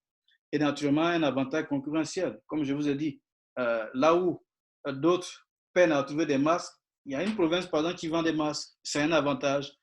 Pendant cette crise, il y a des gens qui vont faire de l'argent, pendant qu'il y en a qui ne pourront pas. Il y en a même qui ne pourront même plus ouvrir. Et aussi la confiance des clients. Donc, toutes ces choses-là viennent s'ajouter déjà aux acquis qu'une entreprise a en matière de continuité ou alors des acquis qu'elle a sur d'autres points de gestion. Et puis, ce qu'on peut retenir ici, les menaces d'aujourd'hui nécessitent la création d'un processus continu. Comme je dis, continu, mais qui est dynamique. Donc, ce n'est pas quelque chose qui est là, mais quelque chose qui est dynamique, qui est itératif, qu'on questionne chaque fois, qu'on essaie de secouer pour s'assurer que ça tient la route. Et je dirais l'adoption même d'un système de continuité selon la norme 22001, à mon avis, est la meilleure alternative. Parce qu'au plan mondial, il n'y a pas mieux aujourd'hui. Il n'y a pas mieux. Donc, l'adoption d'un plan de ce type peut vraiment vous aider à questionner le problème sous un angle de 360 degrés. Au moins, vous êtes sûr que vous n'oubliez rien. C'est vrai que la continuité d'activité s'inscrit dans la gestion des risques de façon générale, mais si vous prenez même la norme de gestion des risques ISO 31001, elle est beaucoup plus générique, elle donne les lignes, mais elle ne va pas aller toucher les choses de façon spécifique que celle-là, cette norme-là ne touche. Donc moi, le conseil, en tout cas, peut-être que ce serait un peu l'une de mes dernières suggestions, ce serait vraiment de regarder un peu cet aspect des choses-là. Et après ce mot-là, naturellement, pour ceux qui veulent aller loin dans ce sujet, bien sûr, nous, on donne des formations sur la continuité d'activité. Donc, on a des formations comme introduction, des formations d'un jour pour vous permettre d'avoir une idée. En général, pour ceux qui sont des décideurs, qui sont ici à ce webinaire, c'est ce type de formation qui vous convient. Un jour au moins pour avoir une idée de ce que c'est. Et puis, on a la formation Foundation, 2 jours avec certification, qui vous donne vraiment une bonne compréhension de la norme. Maintenant, pour ceux qui veulent aller plus loin, il y a la formation de Lead Auditor de 5 jours et puis Lead Implementer de 5 jours. Donc, le Lead Implementer, c'est plus pour ceux qui veulent vraiment implémenter cette norme-là. Ou implémenter cette norme-là, naturellement, on donne des formations sur ça. Et aussi, on offre des conseils. Donc, ceux qui ne savent pas vraiment par où commencer, ils ne savent même pas, en tout cas, par quel bout prendre la chose, nous, on donne des conseils. On peut vous aider à implémenter ça. Donc, de bout en bout, on peut vous aider. Et aujourd'hui, de façon exceptionnelle, là, pour tous ceux qui sont à ce webinaire, bien sûr, on a des formations qui vont venir et qui vont se faire en ligne d'ailleurs. Donc, pour tous ceux qui sont en ligne et qui désiraient prendre une de ces formations, voilà le coupon qui est là. Ça, c'est, comme je dis, la surprise qu'on vous réservait. Donc, on a un coupon là. Le coupon, c'est continuité. Donc, si vous allez sur notre site Internet, que vous êtes intéressé par une de ces formations, vous pouvez utiliser ce coupon-là, continuité. Ça vous donne une remise de quand même 30% sur le coût affiché. Attention, si vous avez ce coupon et que vous avez l'intention de vous inscrire à ce coût-là, ne le donnez pas à quelqu'un d'autre parce que ça s'utilise une seule fois. Donc, si vous avez donné à quelqu'un qui l'a utilisé, vous ne pourrez plus l'utiliser vous-même. Donc, ça, c'est juste pour votre information. Et puis, voilà, donc ces formations sont là. Vous pouvez les trouver sur notre site, bien entendu. Tout ce qu'il vous faut faire, c'est juste mettre le coupon et vous allez bénéficier des remises. Donc, c'est en français. Donc, c'est en français. Continuité d'activité, on a Lead Implementer qui vient le 20 juillet. Et puis, on a Foundation qui vient juste le 18 juin. Donc, c'est en français. Et puis, les prix sont vraiment, c'est en ligne. Donc, du coup, c'est le meilleur prix du marché en ce moment. Mais en plus de ça, vous avez la remise de 30% qui s'affiche avec ce code que j'ai mis là, continuité. Donc, ce coupon-là, continuité. Et puis, une autre chose importante, si vous ne savez pas vraiment par où commencer dans votre système de continuité, et que ça vous intéresse, vous voulez le faire, naturellement, nous, on peut faire le diagnostic initial pour vous gratuitement. Gratuitement, une fois de plus, on va le faire à distance. Nous, on s'est adapté il y a déjà très longtemps. Donc, on va le faire à distance. Donc, si ça vous intéresse de mettre en place un système de continuité, vous ne savez pas vraiment par où commencer, vous voulez avoir peut-être une photo de la situation, voilà le lien. Cliquez sur ce lien, bien, allez sur notre site et puis remplissez le formulaire. On va prendre un rendez-vous avec vous, on va bien arranger les choses et on pourra faire le diagnostic initial pour vous à distance. Et on vous donnera le rapport et tout ça gratuitement. Maintenant, après, si vous voulez, ce que vous voulez faire la suite, Si vous voulez le faire vous-même, vous continuez. Si vous voulez toujours bénéficier de nos services, vous nous contactez. Donc, vous avez nos références ici, le téléphone, le courriel, etc. Personnellement, je vous donnerai mon courriel à la fin. Donc, pour ceux qui veulent me contacter, je suis disponible. Vous pouvez me appeler, me email, WhatsApp, tout ce que vous voulez. Donc, on peut faire le diagnostic initial pour vous gratuitement, sans frais. Hein, pour ceux qui veulent vraiment s'engager dans la démarche et qui ne savent pas vraiment où mettre, par où commencer. Ça, on peut le faire. Et puis, bon, voilà, ce serait tout pour moi aujourd'hui. À présent, on va ouvrir le micro. Pour ceux qui ont des questions, des suggestions, des commentaires, voilà, on peut prendre les questions maintenant. Et je vous assure, hein, pendant qu'on continue, il y a des gens qui continuent de se connecter. Il y a comme quelqu'un qui se connecte maintenant, là où on termine vraiment là. Mais allons-y, c'est ouvert. Merci beaucoup à tous pour votre temps. Ça a été enregistré. Donc, nous avons tous vos adresses courriel. On va vous envoyer le support. Ça a été enregistré, on va également le publier sur notre site internet. Donc, ceux qui ont loupé la conférence pourront également revoir et éventuellement voir le support. Donc, à présent, si vous avez des questions, en tout cas, on peut les prendre. Et puis, merci beaucoup de votre temps. Oui, bonsoir Gérard. Oui, bonsoir. Oui, Méa depuis Abidjan. Ah, bonsoir Méa. Oui, malheureusement, je me suis gouré, donc j'ai pris la conférence en retard. D'accord. Donc, en résumé, qu'est-ce qu'on pourrait retenir de cette communication? Ben, ok, donc là, d'accord. On va répondre à la préoccupation des médias. Maintenant, s'il y a quelqu'un d'autre qui veut intervenir, il n'y a pas de souci. Donc, c'est comme on a dit, en même temps, je profite pour... Chaque jour, vous produisez. Il y a des bruits à côté. Je vais peut-être couper encore les micros là. Alors, donc, ce qu'on peut retenir pour ceux qui nous prennent en marche, c'est que... Oh, pardon. Je reviens là. Désolé. On était sur les questions là.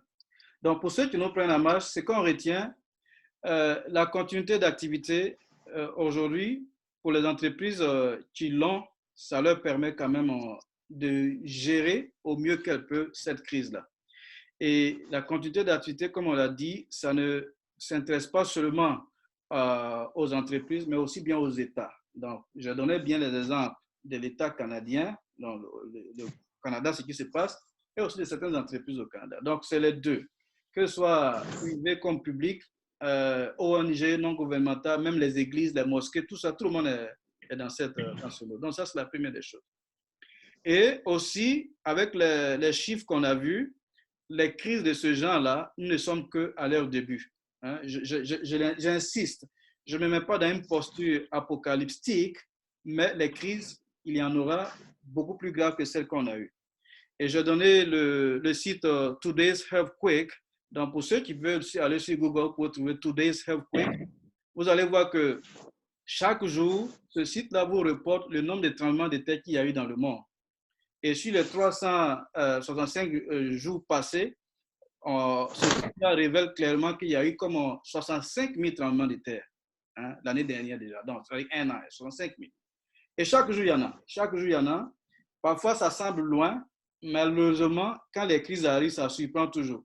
C'est lorsqu'on y pense le moins là, parfois c'est là que ça nous surprend. Donc du coup, c'est vraiment indispensable de songer à mettre en place un plan de continuité d'activité.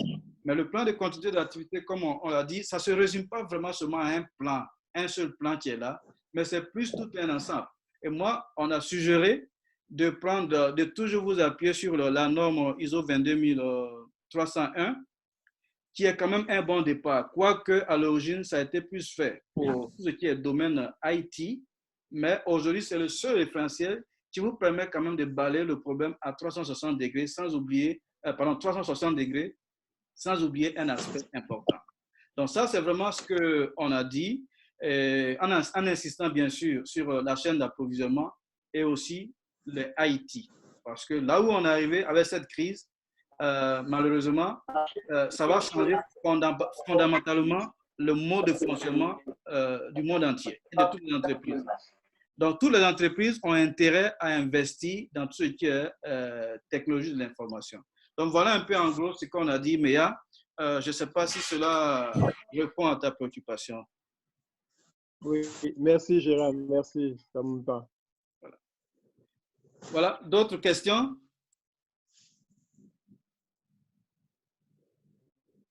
D'autres questions? Ou d'autres contributions? Bonsoir, Monsieur Gérard. Bonsoir. Oui, Fabrice Kwame, Abidjan. OK, Fabrice. OK, quelle est la question?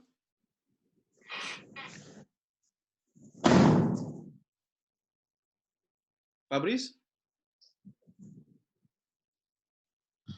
Désolé, j'ai un problème de connexion. D'accord, mais on vous entend. Hein? D'accord. Ma question est la suivante. Moi, je suis dans le domaine de l'inspection automobile. Par exemple, vous connaissez la structure comme SICTA à Abidjan. Est-ce qu'on peut implémenter ce système de continuité dans notre domaine d'activité? Absolument, absolument. La continuité d'activité, comme je dis, dans quel que soit le secteur d'activité, quel que soit votre domaine, elle s'applique et elle peut s'appliquer. Donc, une fois de plus, on commence toujours par l'analyse d'impact. Donc, quand vous faites votre analyse, voilà, vous allez toujours commencer par l'analyse d'impact. Vous connaissez votre entreprise, le métier de votre entreprise mieux que quiconque. Donc, du coup, quand vous allez faire l'analyse d'impact, ça vous permet de déterminer, si telle crise ou bien si tel événement arrivait, est-ce que la SICTA peut continuer de faire son activité première qui est par exemple inspecter les véhicules, par exemple? Est-ce que s'il y a demain une guerre, une pandémie, une inondation, comme à Abidjan, il y a beaucoup d'inondations, est-ce que s'il y a une inondation, vous, par exemple, vous pouvez continuer pour pouvoir, ou alors est-ce que s'il y a un acteur clé chez vous, il quitte l'entreprise ou même il décède subitement, est-ce que vous pouvez continuer? Donc, ou alors, si ça arrive, qu'est-ce qui va arriver? Alors, si tel événement arrive, qu'est-ce qui va se produire si on n'a pas pris telle action? C'est seulement en vous posant ce genre de questions qui vous permettra effectivement de voir si vous êtes prêt, vous êtes préparé ou pas. Mais de facto, effectivement, vous avez besoin d'un plan de continuité d'activité. Tout le monde a besoin d'un plan de continuité d'activité. Tout le monde, tout le monde, tout le monde. Même les églises, je dis bien même les églises. Même les églises. Aujourd'hui, je vous donne quelque chose qui peut vous surprendre. Quand la crise est arrivée, quand ils ont fermé au Canada ici, la semaine qui a suivi, pratiquement aucune église n'a pu aller, n'a pu faire de culte, comme on dit bien, des messes. Aucune église. Parce que, une fois de plus, les églises ne se considèrent jamais comme des entreprises. Elles n'étaient pas préparées. Donc, il y en a peut-être la semaine qui a suivi, on a essayé de... Mais aujourd'hui, où je vous dis, toutes les églises font leur service en ligne. Et rassurez-vous, pour ceux qui sont chrétiens catholiques, j'ai vu même des prêtres des églises qui ont fait le système. Je crois que les catholiques vont faire la confession là. Les églises ont fait ce qu'on appelle, au Canada, il y a ce qu'on appelle le drive-thru. Drive-thru, c'est comme le service au volant. Donc, tu vas comme au McDo ou bien au Tim Hortons, tu ne descends pas de la voiture, tu es dans ta voiture, tu as passé ta commande, tu restes au volant et puis on te sert ta nourriture et tu continues. Ce même service, les églises l'ont implémenté aujourd'hui, certaines églises catholiques, où les fidèles vont faire leur confession au volant. Le prêtre, il est assis dans un box. C'est quand même assez innovant comme action.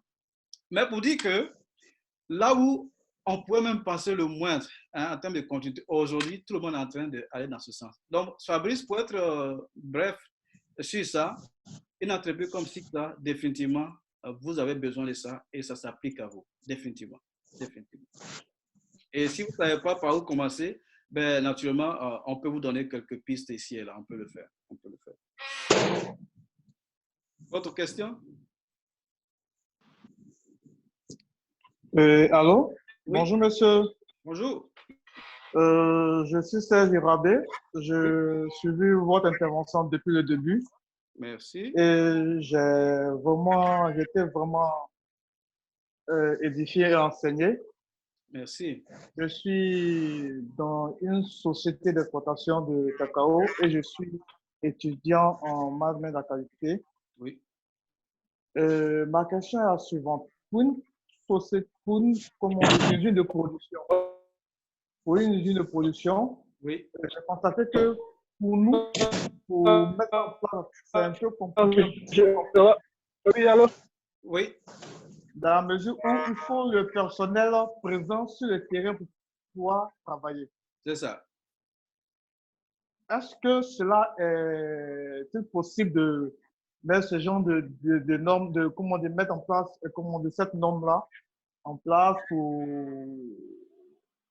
éviter qu'on soit surpris demain au cas où quelque chose de plus complexe, de plus grave arrive, quoi. C'est ça, c'est ça. Donc, c'est un peu ma question. Une fois de plus, ça rejoint la question de Fabrice. La continuité d'activité s'applique à n'importe quelle entreprise, y compris la vôtre. Mais quand vous allez commencer vraiment, c'est pour ça, tout à l'heure, je vous ai dit, le système de continuité d'activité, ça ne se résume pas à un plan de continuité d'activité seulement. Moi, j'ai travaillé à Abidjan, notamment à Orange, même avant Orange, j'ai travaillé dans d'autres sociétés. À Orange, il y avait le plan de continuité d'activité. Je faisais même partie de l'équipe qui rédigeait ce plan-là. Une fois de plus, les plans de continuité d'activité, leur origine, ça vient de ce qui est domaine informatique, IT, etc., etc. Mais très souvent, il y a cette erreur de limiter la continuité d'activité à simplement un plan, qui d'ailleurs même parfois même n'est même pas à jour. Le plan de continuité d'activité, il est plus vaste. Dans votre cas, par exemple, voilà ce qui va arriver. Si vous devez mettre en place un plan de continuité viable, l'une des choses que vous allez faire, on a parlé tout à l'heure des fonctions clés, des fonctions critiques qui permettent à l'entreprise de pouvoir toujours fonctionner, de pouvoir tourner.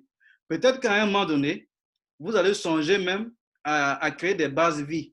Donc, base vie, c'est quoi? Ça peut être peut-être des petites maisons sur site, ou bien même peut-être avoir un site secondaire. Un site secondaire où lorsque la crise arrive, les gens, les acteurs clés là, au lieu qu'ils partent à la maison, peut-être ils restent sur le site, ils ne bougent plus. Ils dorment sur le site, ils mangent là, et puis ils produisent. Mais ça ne sert pas, par exemple, pour tout le monde. Si vous avez une entreprise de 1000 personnes, les 1000 personnes ne sont jamais des acteurs clés. On ne dit pas qu'ils ne sont pas indispensables, mais ce ne sont pas des acteurs clés. Donc, quand je prends l'économie canadienne aujourd'hui, par exemple, le gouvernement a sorti la liste de tous les métiers clés. Ceux-là sont autorisés à l'entreprise, à aller travailler. Mais ça ne veut pas dire que les autres qui sont à la maison ne sont pas importantes. Mais on peut en quelque sorte se passer d'eux, lorsque la situation est un peu difficile. Donc, dans votre cas, c'est ce qui va arriver. Je crois qu'il y a une entreprise en Côte d'Ivoire, Solibra. Solibra a un site de production à Abidjan et puis ils ont un site de production à Bois-Flé, je crois, à Bois-Flé. Voilà que cette entreprise, par exemple, a 2 sites. Imaginez que demain, il ne peut pas produire la bière à Abidjan.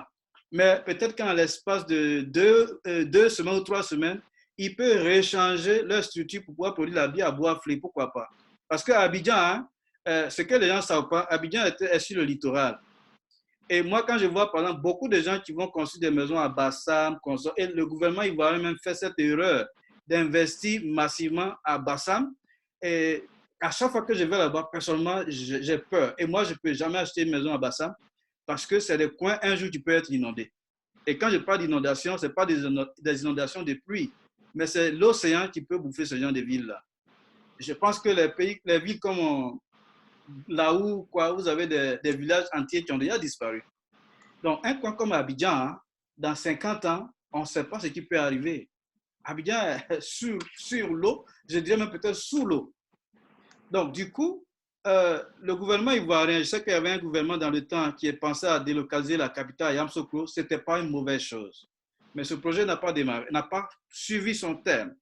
Et j'espère que les prochains gouvernements vont pouvoir songer à réellement avoir une réelle capitale de la Côte d'Ivoire, qui est peut-être Abidjan. Tout est concentré à Abidjan.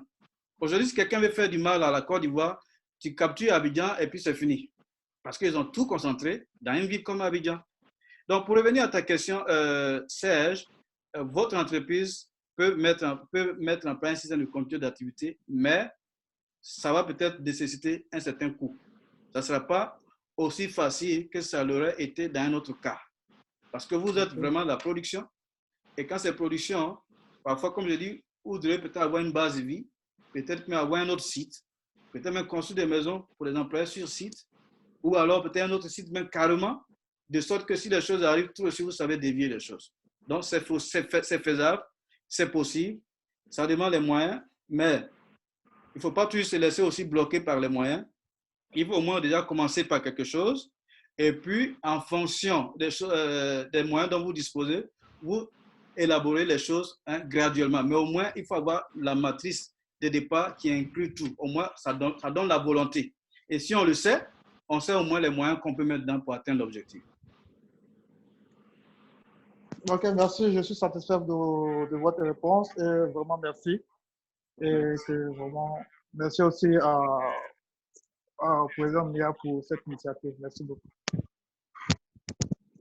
D'autres questions? Allô? Oui, allô? Oui. Bonsoir, monsieur Kofi. Le son est vraiment mauvais, je n'entends pas. Si vous n'avez pas la... Allô, vous m'entendez? Oui, je vous entends mieux. Allô, monsieur Allô? Kofi. Oui. Voilà, donc en fait, je voulais poser une question. Allô? Oui.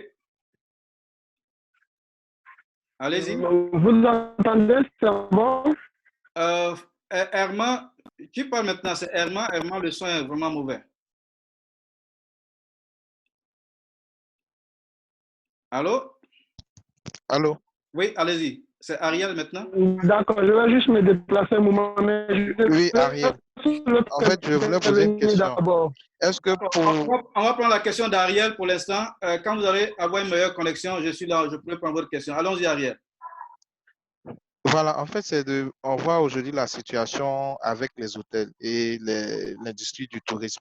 Oui. Voilà, est-ce qu'un plan de continuité d'activité peut être mis dans ce sens-là parce qu'avec les hôtels-là, oui, on sait très bien que tout le monde est confiné. C'est ça. Voilà, tout le monde est confiné chez eux. Très, très belle question, Ariel. Très, très belle question. J'imagine que tu es dans le secteur de hôtelier, c'est ça? Ariel, il est parti? Alors, c'est vraiment une très belle question qu'il a posée là. Alors, le secteur hôtelier est intimement lié au secteur de l'aviation. Comme je vous ai dit, moi, je voyage beaucoup et je suis toujours dans les hôtels. D'ailleurs, j'avais un événement, parce que je fais aussi parfois certains de mes séminaires dans des hôtels, notamment mes séminaires pour le leadership. J'ai fait ça dans les hôtels. Et là, en mars, j'avais un événement que j'ai dû annuler parce que, naturellement, la situation est telle qu'on ne peut rien faire. Donc, j'ai dû annuler. Donc, Ariel, ce que tu poses, tant que les compagnies aériennes ne fonctionnent pas, ou bien tant que les autorités ne lèvent pas les barrières sur les voyages, le plan de continuité que vous mettrez pour un hôtel, je vais dire que à 80%, il est comme déjà voué à l'échec. Parce que les hôtels, l'activité d'un hôtel est intimement liée au déplacement des hommes. Et tant que les hommes ne se déplacent pas, on ne peut pas parler d'activité. Donc, c'est ce qui va arriver. Mais, pourquoi est-ce qu'on peut mettre un plan de continuité d'activité dans un hôtel? On peut le faire. Déjà, qu'est-ce que les compagnies aériennes ont commencé à faire? Je commence par ça, et puis peut-être on va terminer sur les hôtels pour finir avec ta question. Les compagnies aériennes, par exemple, quand elles vont ouvrir bientôt là, de même qu'avec l'attentat terroriste qui s'est produit le 11 septembre, où désormais, avant de prendre l'avion, il faut passer dans un scanner pour voir si tu es correct, etc., etc. Désormais, pour prendre l'avion, ils sont en train de développer des systèmes de tests de COVID-19 rapides. Alors, on teste rapidement. Si ton test est positif, tu ne peux pas prendre l'avion. Si ton test est négatif, tu peux prendre l'avion. Donc, ça, déjà, c'est ce que les compagnies aériennes sont en train de faire. Et donc, quand elles vont le faire, naturellement, ça va commencer à relever le niveau d'activité au niveau des hôtels, par exemple. Donc, inversement, les hôtels aussi peuvent mettre en place ce même système-là. Parce que les gens vont voyager d'une manière ou d'une autre, les gens vont voyager. Et quand elles vont voyager, à un moment donné, il faut pouvoir qu'elles puissent dormir. Donc, si elles doivent dormir, si c'est un voyage en interne, c'est-à-dire que quelqu'un ne prend pas l'avion ou bien le train, mais c'est en interne, il prend juste sa voiture et puis il va d'une ville à une autre et qu'il va quand même dormir à l'hôtel. Comment est-ce que l'hôtel s'assure que, non seulement pour la sécurité de son employé, son personnel même, et aussi comment est-ce qu'elle maintient son business? Donc, dans un plan de continuité pour un secteur hôtelier, ce qu'elle va faire, c'est tout de suite avoir une communication agressive pour dire que nous, dans cette situation de pandémie grave là, nous, hôtel, tant, on est quand même ouvert et on fonctionne. Et voilà comment est-ce qu'on assure votre sécurité. Donc, les filtres qui sont utilisés pour le système d'aération, Un hôtel, par exemple, peut dire que nous, on a des filtres de qualité hospitalière, par exemple. Et aussi, mettre le même système que les compagnies aériennes sont en train d'implémenter là pour tester les gens à leur entrée. Un hôtel peut le faire. Donc, il y a autant de choses, mais tout ça, ça sera comment est-ce que vous donnez la confiance aux gens avant même qu'ils songent même à venir vers vous. Donc, si vous avez suivi les avantages que j'ai donnés à mettre en place un système de continuité d'activité, on dit c'est inspirer aussi la confiance. Inspirer la confiance. Donc, l'hôtel peut le faire, mais ça demande des investissements. Ça demande des investissements. Ça ne sera pas un plan tiré sur papier. Donc, c'est pour ça que je dis le plan doit se coller à la réalité, mais le plan ne doit pas être juste un plan qui est sur papier. C'est sur la réalité. Donc, Ariel, une fois de plus, il vous reviendra d'analyser l'impact, hein, l'impact de votre métier et aussi voir comment est-ce que vous pouvez contrecarrer ça. Un peu comme les compagnies aériennes sont en train de réfléchir, c'est la même démarche que vous allez faire. Donc, ça peut se faire, Ariel, ça peut se faire. Mais une fois de plus, le plan de continuité d'activité, ça vous permet de fonctionner juste en mode dégradé. C'est pour ça aussi on parle de plan de reprise d'activité. Donc, quand vous avez la continuité, ça ne veut pas dire que vous allez vraiment fonctionner à plein régime, mais au moins, vous maintenez l'essentiel des activités, l'essentiel des tâches, vous les maintenez. Et maintenant, le plan de reprise vous permet de revenir à la normale. Ça vous évite de fermer totalement la boutique. Ça vous évite de fermer totalement la boutique. Donc, c'est un peu ça l'objet. Est-ce que j'ai répondu à ta question, Ariel?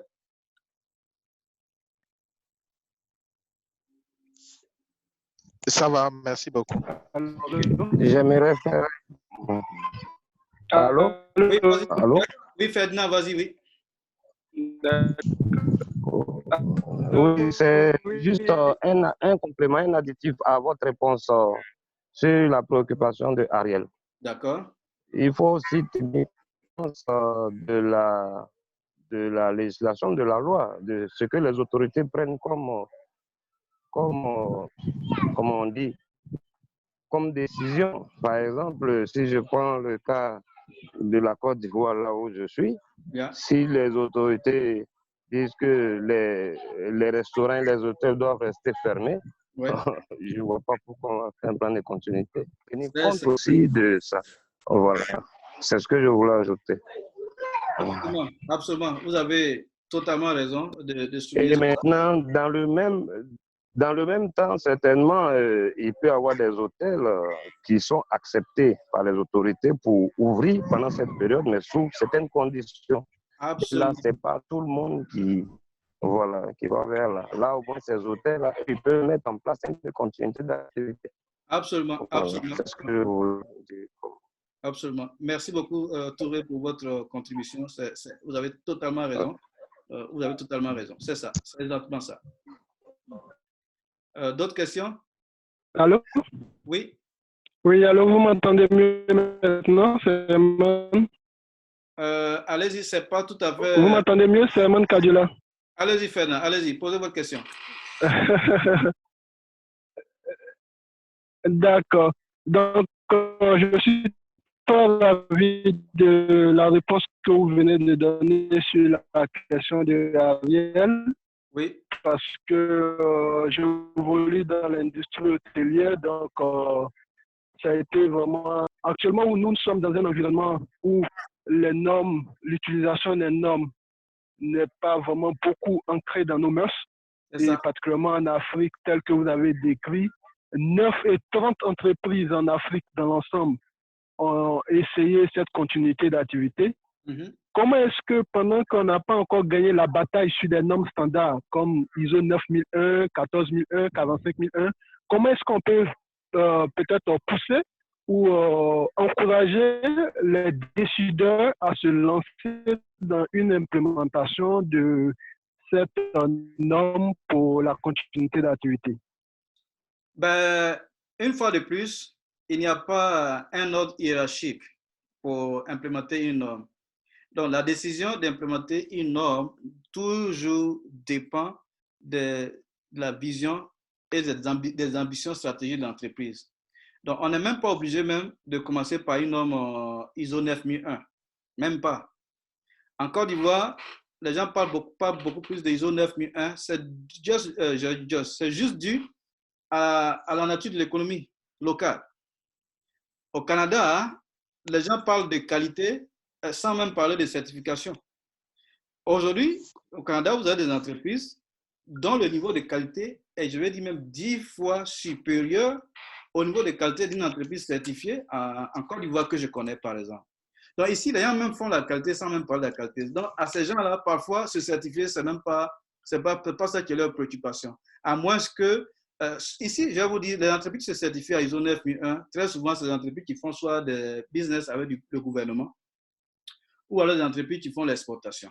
Parce que quand ils veulent compétir pour le gouvernement ici, ils ont pas mal de critères dans les appels d'offres.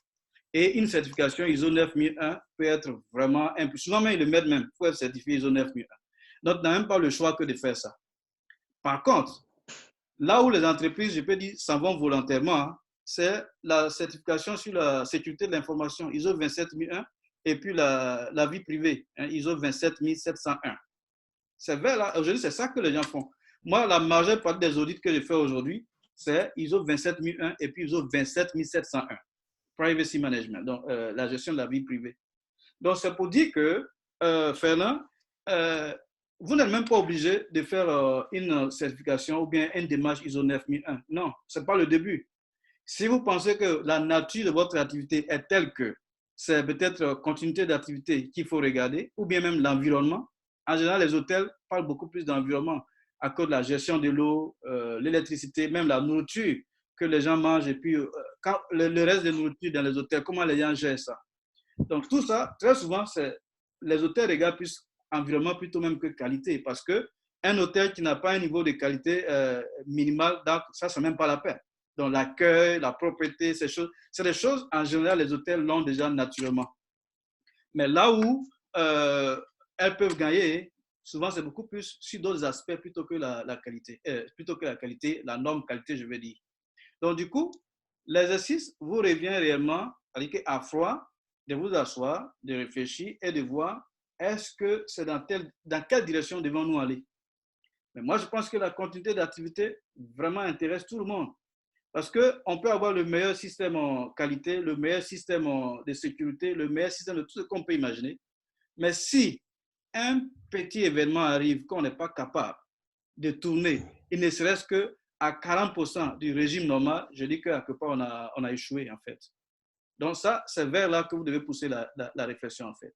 Mais sinon, il n'y a pas vraiment un autre hiérarchie pour dire, bon, on commence par ça, on fait ci. Bien entendu, quand une entreprise est déjà certifiée ISO 9001, c'est très facile d'ajouter les autres normes dessus. C'est vraiment très facile. Convaincre un dirigeant, c'est beaucoup plus facile parce qu'il sait déjà. Mais avec la pandémie qu'on a vue aujourd'hui, qu'on vit là, moi, je pense qu'on a assez d'arguments. Moi, je ne vous dis pas forcément de viser une certification ISO 22000. Non, je ne vous dis pas ça. Si vous ne pouvez rien faire du tout, au moins faites un plan. Juste, il ne serait que le plan de continuité. Je ne parle pas de plan de reprise, je ne parle même pas de les objectifs de reprise, je ne parle même pas de ça, mais simplement un plan. Au moins, commencez par ça. Ça, dans votre système qualité ou bien même dans votre système existant, qui n'a aucun système certifié, rien du tout, au moins, ayez un plan de continuité d'activité. Au moins ça. Ça peut être un début et progressivement, vous pouvez ajouter les autres briques là-dessus. Et puis, bon, plus tard, si vous vous sentez assez confiant, vous pouvez dire, bon, on va aller à une certification, par exemple. Donc, Fernand, c'est un peu ce que je peux dire sur ça. Est-ce que j'ai répondu à ta question? Gérard, est-ce que je peux faire une petite contribution? Bien sûr. Ce que je voulais dire à Fernand, c'est qu'aujourd'hui, c'est une question même de survie. Cette pandémie n'est qu'une alerte. Et avec toutes les conséquences que nous avons observées à travers le monde, c'est vraiment une alerte qui nous impose. À la limite, on n'a même plus le choix, qui impose les États, les administrations, les entreprises privées à mettre en place un plan de continuité d'activité. C'est ça. Donc aujourd'hui, ce n'est plus une question de j'ai les moyens ou je n'ai pas les moyens, mais tu risques de disparaître si tu n'es pas préparé à une crise un peu plus grave. Donc vraiment, pour moi-même, la première leçon ou le premier enseignement qu'on devrait tirer véritablement de cette crise, c'est le fait d'adapter ou de mettre en place carrément un plan de continuité d'activité. C'est ça. Voilà, c'est ce que je voulais dire. C'est ça. Merci beaucoup, Meya. Tu as vraiment bien résumé ça. Monsieur Kofi. Bonsoir, Gérard. Oui, bonsoir. Bonsoir, Monsieur Kofi. Bonsoir. Oui, je suis Kwaku Didier. Oui. Bon, j'avoue que j'ai pris la séance pratiquement vers la fin, mais j'ai quand même retenu quelques éléments. Okay. J'ai vu que vous avez insisté sur une norme qui est ISO 22301. Oui. Voilà. Dans quelques recherches, oui. Il y a aussi une norme qui est la ISO 28000. Oui. ISO 28000 qui parle... Le fournisseur, la chaîne d'approvisionnement. Voilà.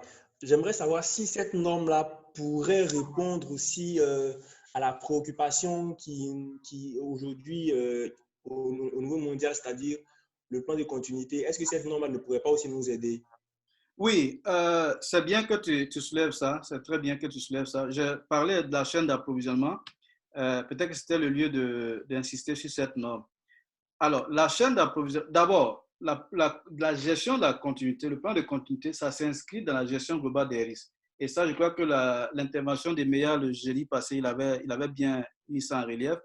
Donc, tout ça, ça s'inscrit dans le grand groupe de la gestion des risques.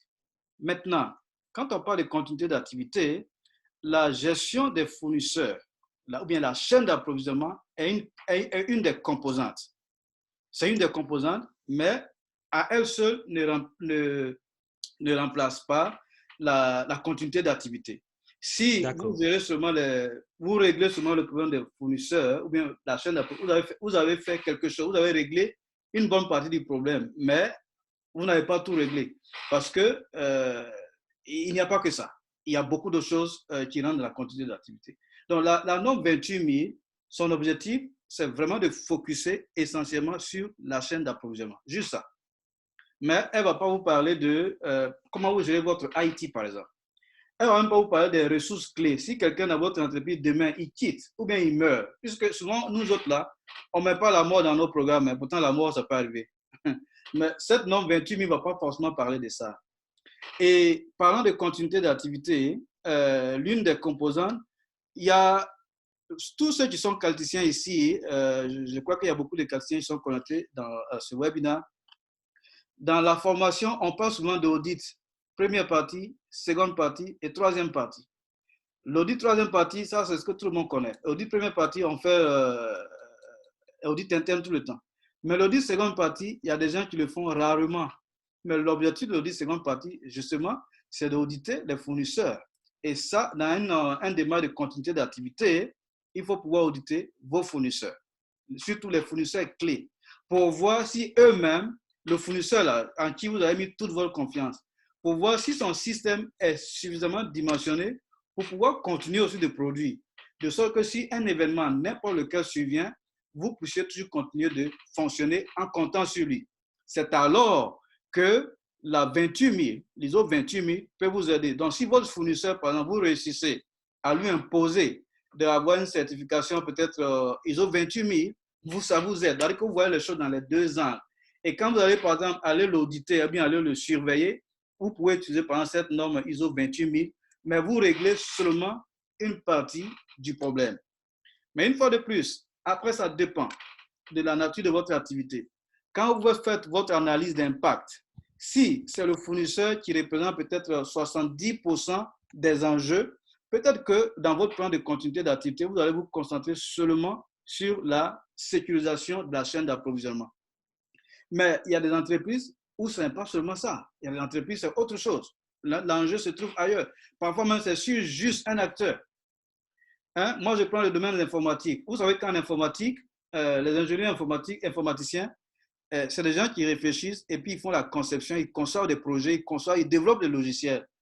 Imaginez, vous êtes une entreprise de logiciels, vous avez embauché un ingénieur informatique qui est très futé, il a toute la connaissance de l'entreprise, il a même les codes sources, en anglais on dit source code, mais il a les codes sources, comment on dit, c'est bien ça, source code, code source, excusez-moi. Il a les codes sources, et puis ce gars-là, un matin, il démissionne de votre entreprise, il s'en va avec toute votre connaissance. Vous pensez que vous pouvez continuer d'opérer? Donc, dans les audits que je fais ici, souvent en sécurité d'information, ça c'est l'un des points qui revient fréquemment. Donc, ce que les entreprises font, elles ont des contrats assez robustes où on dit ben, l'ingénieur informaticien qui travaille, tout ce qui développe comme propriété, comme connaissance, ça reste la propriété exclusive de l'entreprise. C'est-à-dire que s'il va, il ne peut pas aller avec ça. Mais regardez quand même le danger. C'est une affaire de connaissance. C'est spirituel, ça est dans sa tête, ça est quand même là. Même s'il va, il peut aller et puis être votre concurrent. Il peut aller et puis être votre concurrent. Donc, c'est tout ça qui rentre dans la balance. C'est l'analyse d'impact qui peut vous aider à déterminer si vous devez regarder seulement la chaîne d'approvisionnement ou alors si vous devez regarder tout. Mais moi, je vous dis, la 22301, c'est une bonne boussole pour un bon départ. Maintenant, après, vous pouvez ajouter les autres choses dessus. Sinon, la 28, effectivement, je la connais, c'est la norme sur la gestion de la chaîne d'approvisionnement, qui est une bonne chose, qui est une très bonne norme. On donne aussi la formation sur cette norme-là. D'ailleurs, il y a une dame qui nous avait contacté du Maroc. Je crois que c'était la première dame d'ailleurs. Elle nous a contacté du Maroc, enfin, notre premier client sur cette norme, pas la première dame du Maroc, qui nous avait contacté il y a un an ou 2 ans pour faire une formation sur cette norme-là. Donc, elle existe. Si c'est ça votre intérêt, bien entendu, on peut aussi vous accompagner sur ça. On peut vous accompagner sur ça. Alors, est-ce que j'ai répondu à votre question, Didier? Bien sûr, bien sûr, bien sûr. OK. Alors, d'autres questions, d'autres commentaires? On a comme 15 minutes. Bonsoir Gérard. Oui, bonsoir Kloubali. Merci de me donner la parole. Je ne suis pas arrivé à temps pour suivre le début du webinaire. Oui. Mais j'ai juste une question concernant le plan de continuité d'activité. Oui. Bon, je dis que pour les entreprises, déjà, si la crise est interne à l'entreprise, oui, et que cette crise-là est capable d'engendrer un dysfonctionnement au sein de l'entreprise, est-ce que la résolution de la crise fera partie du plan de continuité d'activité? Ça, c'est une belle question, ça. En général, si la crise est déjà pendante, elle est déjà dans l'entreprise, enfin, vous avez déjà une crise que vous vivez en interne, ça peut faire, le plan de continuité peut aider, mais le plan de continuité, son objectif, ce n'est pas ça. Le plan de continuité, en général, son objectif, c'est plutôt de prévoir les facteurs exogènes à venir, potentiels. Hein, les facteurs exogènes à venir, potentiels. Mais dans votre analyse des risques globaux, donc là on revient dans comme ISO 31000, dans votre analyse des risques globaux, vous pouvez certainement vous dire, ben, supposons qu'il y a une crise en interne en entreprise, ou peut-être les gens font la grève. Si l'entreprise fait la grève, tout le monde il y a une crise de confiance, personne ne fait de confiance à son ami, naturellement, vous êtes bloqué, vous ne pouvez rien faire. En règle générale, la seule façon de régler ce genre de crise, ça passe seulement par la communication. Moi, j'ai déjà vécu ce cas-là, d'ailleurs en Côte d'Ivoire, même au Canada ici. J'ai eu le même cas. C'est quand même bizarre hein, pour dire que le monde, on est tous la même chose. C'est comme vous dites, j'ai connu une situation pareille en Côte d'Ivoire. J'ai connu la même situation aussi au Canada, dans une entreprise où j'ai travaillé à mes débuts, où il y a eu effectivement une crise en interne, où il n'y avait pas de confiance, personne ne fait, c'était la suspicion partout. Ça pourrissait l'atmosphère et naturellement la production prenait un coup. Et dans ces deux crises qui étaient vraiment similaires, en m'inspirant de mon expérience en Côte d'Ivoire, parce qu'en Côte d'Ivoire, j'étais un peu comme au cœur de cette crise, j'ai dû désamorcer cette crise et ce que j'ai fait juste par la communication. Au Canada, j'ai reproduit la même chose ici. Donc, si vous avez une crise comme celle-là, et d'ailleurs, ce genre de crises vont arriver, ça arrive souvent. Parfois, peut-être on a nommé quelqu'un d'autre au lieu de quelqu'un, et puis les gens ne sont pas contents. Ou alors, peut-être le management a pris une décision que les gens n'aiment pas. Surtout que si c'est un environnement syndiqué, parfois c'est même encore plus compliqué. Mais ce genre de crises, vous les désamorcez seulement par l'une des composantes de la continuité d'affaires, qui est juste la communication. Juste la communication. D'accord. Voilà. D'autres questions, d'autres contributions? J'ai encore une question. Oui. Bon, c'est concernant le personnel qui, dans cette période, en général, a connu plutôt des moments de chômage. Je voulais demander si c'est quelque chose qui pouvait se prévoir pour des individus aussi, quoi. Oui. Dans une crise comme celle-là, comme une pandémie, effectivement, là, la question que vous posez, je ne sais pas quelle est votre position dans votre entreprise, Mais si vous êtes le numéro 1 de l'entreprise, Oui. Je prends par exemple le cas ici. Le cas, là, je prends même au niveau étatique. Ce que le gouvernement a fait, Oui. parce qu'avec cette crise, naturellement, beaucoup de gens ont perdu leur travail. Beaucoup de gens. Ce que le gouvernement a fait, aussi simple. Ils ont dit, ben, si les gens restent à la maison, ils n'ont plus de salaire, ils ne peuvent pas payer leur maison, ils ne peuvent pas payer leur voiture, ils ne peuvent pas manger, l'économie même sera encore plus grave. Donc, le gouvernement a simplement injecté l'argent dans l'économie en payant les gens chaque mois. Donc, chaque mois, chaque Canadien qui ne travaille pas, qui a perdu son travail, il a comme $2000. Et quand le gouvernement a institué ça, juste une semaine après, il y avait comme près de 8 millions de personnes qui ont souscrit. Il y a 8 millions de personnes qui subitement se retrouvent à avoir perdu leur boulot et qui ont besoin d'argent pour pouvoir vivre. 8 millions de personnes sur les 37 millions que le Canada compte. 8 millions. Donc, cela veut dire, quand vous mettez en place votre plan de continuité d'activité, une fois de plus, ça dépend de quel votre secteur et aussi de la capacité financière de l'entreprise. Ce n'est pas tout que vous pouvez faire, mais il y a quand même toujours un minimum, il y a des objectifs à se donner. On peut se dire, bon, si l'entreprise arrête, est-ce qu'on n'est pas capable de pouvoir payer les salaires sur 3 mois, ou bien sur 2 mois, ou bien même sur une semaine, puisque ici, on paye les salaires chaque 2 semaines. Avant que la crise prenne la proportion que nous connaissions, je connais quelqu'un qui travaille dans une banque importante au Canada ici, mais quelqu'un qui a vraiment un grand niveau. Il est un actuaire, donc ceux qui prévoient les risques, ils prennent les dispositions, tout ça.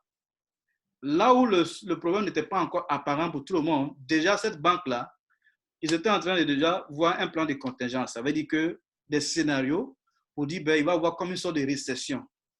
Et si ça arrive, qu'est-ce qu'on doit faire? Déjà, cette banque-là a commencé à faire ça déjà. Donc, pour répondre à ta question, Koulibaly, dans le plan de continuité, c'est des choses effectivement qu'on peut aborder. Mais ça, après, ça dépend du leadership, du management. Est-ce que c'est un leadership qui est fort, qui veut vraiment supporter les gens? Parce que c'est une situation de crise où, en général, le numéro 1 doit montrer qu'il est avec le peuple. C'est pour ça que je vous ai dit la communication, c'est faire le numéro 1. Ce n'est pas un numéro 1 qui est comme invisible. Il donne toujours le rôle au numéro 2 ou au numéro 3. Quel est le rôle d'un capitaine qui ne peut jamais être visible lorsqu'on est en crise? C'est pour ça que quand un bateau est en train de chavirer, la dernière personne à sortir, c'est le capitaine du bateau. Il est le premier, il doit pouvoir être là. Donc, ça dépend du leadership, du management, à vouloir penser à intégrer ça dans son plan de continuité. Rien ne l'oblige, mais c'est une décision et c'est un choix de gestion. Donc, je ne sais pas si Koulibaly, j'ai répondu à ta question, mais c'est ce que j'ai comme élément de réponse. Oui, Gérard, je Merci peux faire beaucoup, une Gérard. contribution. Oui, Méa, tu veux contribuer? Oui. Ok, vas-y. Encore une fois, je reviens sur... je dis, on est dans une question de survie. Donc, dans un plan de continuité, tout dépendra de la capacité financière de l'organisation. C'est ça. On le voit, il y a des grandes structures qui sont capables, même pendant 1 an, de tenir les salaires de leurs agents. C'est ça. Il n'y a pas de chômage technique, etc. Puisque, bon, ils ont la capacité pour résorber cette crise. C'est ça. Par contre, là où on a de petits moyens, mais pour la question de survie, souvent on est obligé de faire des choix. C'est ça. Et c'est ce qui entraîne le corollaire de chômage technique. Moi, je prends le cas de la Côte d'Ivoire. Ma mère, elle a un restaurant, elle emploie à peu de 70 personnes que tu connais bien. C'est ça. Mais le gouvernement décide qu'on ferme, que les restaurants ferment. Mais elle ne peut pas maintenir les charges de 70 personnes qui ne travaillent pas. C'est sûr. On est obligé de les mettre en chômage technique. Donc, dans le plan de continuité d'activité, en fonction des scénarios qu'on aura arrêtés, naturellement, il va sans dire qu'il y aura des conséquences soit sur le personnel ou vraiment, voilà. Ça, c'est vraiment ce que je voulais apporter comme contribution. Absolument. Merci beaucoup, Méa. Donc, dans l'autre plan aussi, pour ceux qui sont dans la restauration, comme Méa a ouvert un peu, on a juste 2 minutes, les amis, mais je vais partager ça. Peut-être après, je prends une dernière question. Ceux qui sont dans la restauration, ici au Canada, le gouvernement aussi a fermé les restaurants, mais le palliatif, ce qu'ils ont trouvé, les restaurants maintenant livrent. C'est-à-dire que le Mathieu Duval, par exemple, peut fermer, mais certains de ses clients qui sont peut-être habitués à sa nourriture, je sais qu'il y a des diplomates qui ne préparent pas, peut-être qu'ils mangent seulement au Mathieu Duval, tu vois. Donc, peut-être l'alternative pourrait dire, ben, si une telle crise arrive, nous on met une disposition où on prépare puis on livre, les gens ne viennent pas chez nous. Et si c'est ce qui se fait, donc tu vas dans un pizza ou bien dans n'importe quelle chose, ils sont ouverts, mais le public n'a pas accès. Tu commandes en ligne ou bien tu les appelles et ils préparent ta nourriture. Soit on vient te livrer ou bien toi-même tu vas et ils ont mis un petit box, tu tends ta main, tu payes ta carte de crédit, tu récupères ta nourriture et tu t'en vas. Donc, les hôtels, les restaurants, par exemple, peuvent mettre en place ce genre de système-là. On prépare, on ne reçoit pas du public, mais on livre à domicile, par exemple. Alors, on va prendre une dernière question et puis on va arrêter. Je sais qu'il est un peu tard chez vous, mais bon, moi, j'ai encore le jour, mais je n'ai pas quand même abusé de votre temps. J'apprécie énormément votre patience et puis le temps que vous avez accordé, je ne vais pas non plus abuser. On va prendre une toute dernière question et puis on va peut-être mettre fin à ce webinaire. Une dernière question?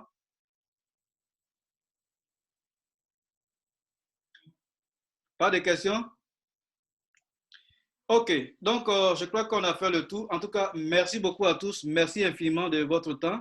On a tous votre adresse. Tous ceux qui se sont enregistrés sur Eventbrite, on a vos différentes adresses. Donc, on va vous envoyer la présentation, le support PowerPoint et puis même l'audio. On va l'envoyer en 2 formats différents.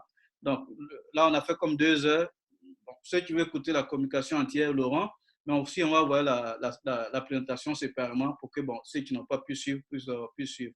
On aura d'autres webinaires à venir et on va toujours vous mettre, enfin, on va communiquer avec vous et puis bon, on pourra comme ça partager les échanges et puis bon, avancer sur certains sujets d'actualité en ce moment.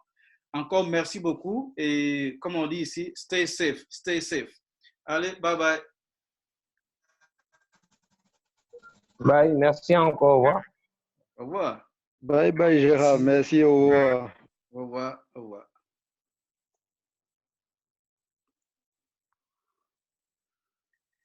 Alors, mes coordonnées, effectivement, quelqu'un me demande mes coordonnées. Ça y est là, mais ça sera dans la présentation. Hein. Vous allez la voir, mes coordonnées sont là. Voilà, donc mes coordonnées sont là, mais vous aurez le support et il sera là comme ça. Mon téléphone aussi, ça c'est le bureau, mais je peux vous donner mon téléphone personnel. Vous voulez m'appeler sur WhatsApp ou bien email. Même mon courriel est là. Mon courriel est là. Il sera dans le support que je vais vous envoyer. Voilà. Il y a un autre commentaire ici. Voilà, c'était ça. OK, merci beaucoup. Donc, à la prochaine.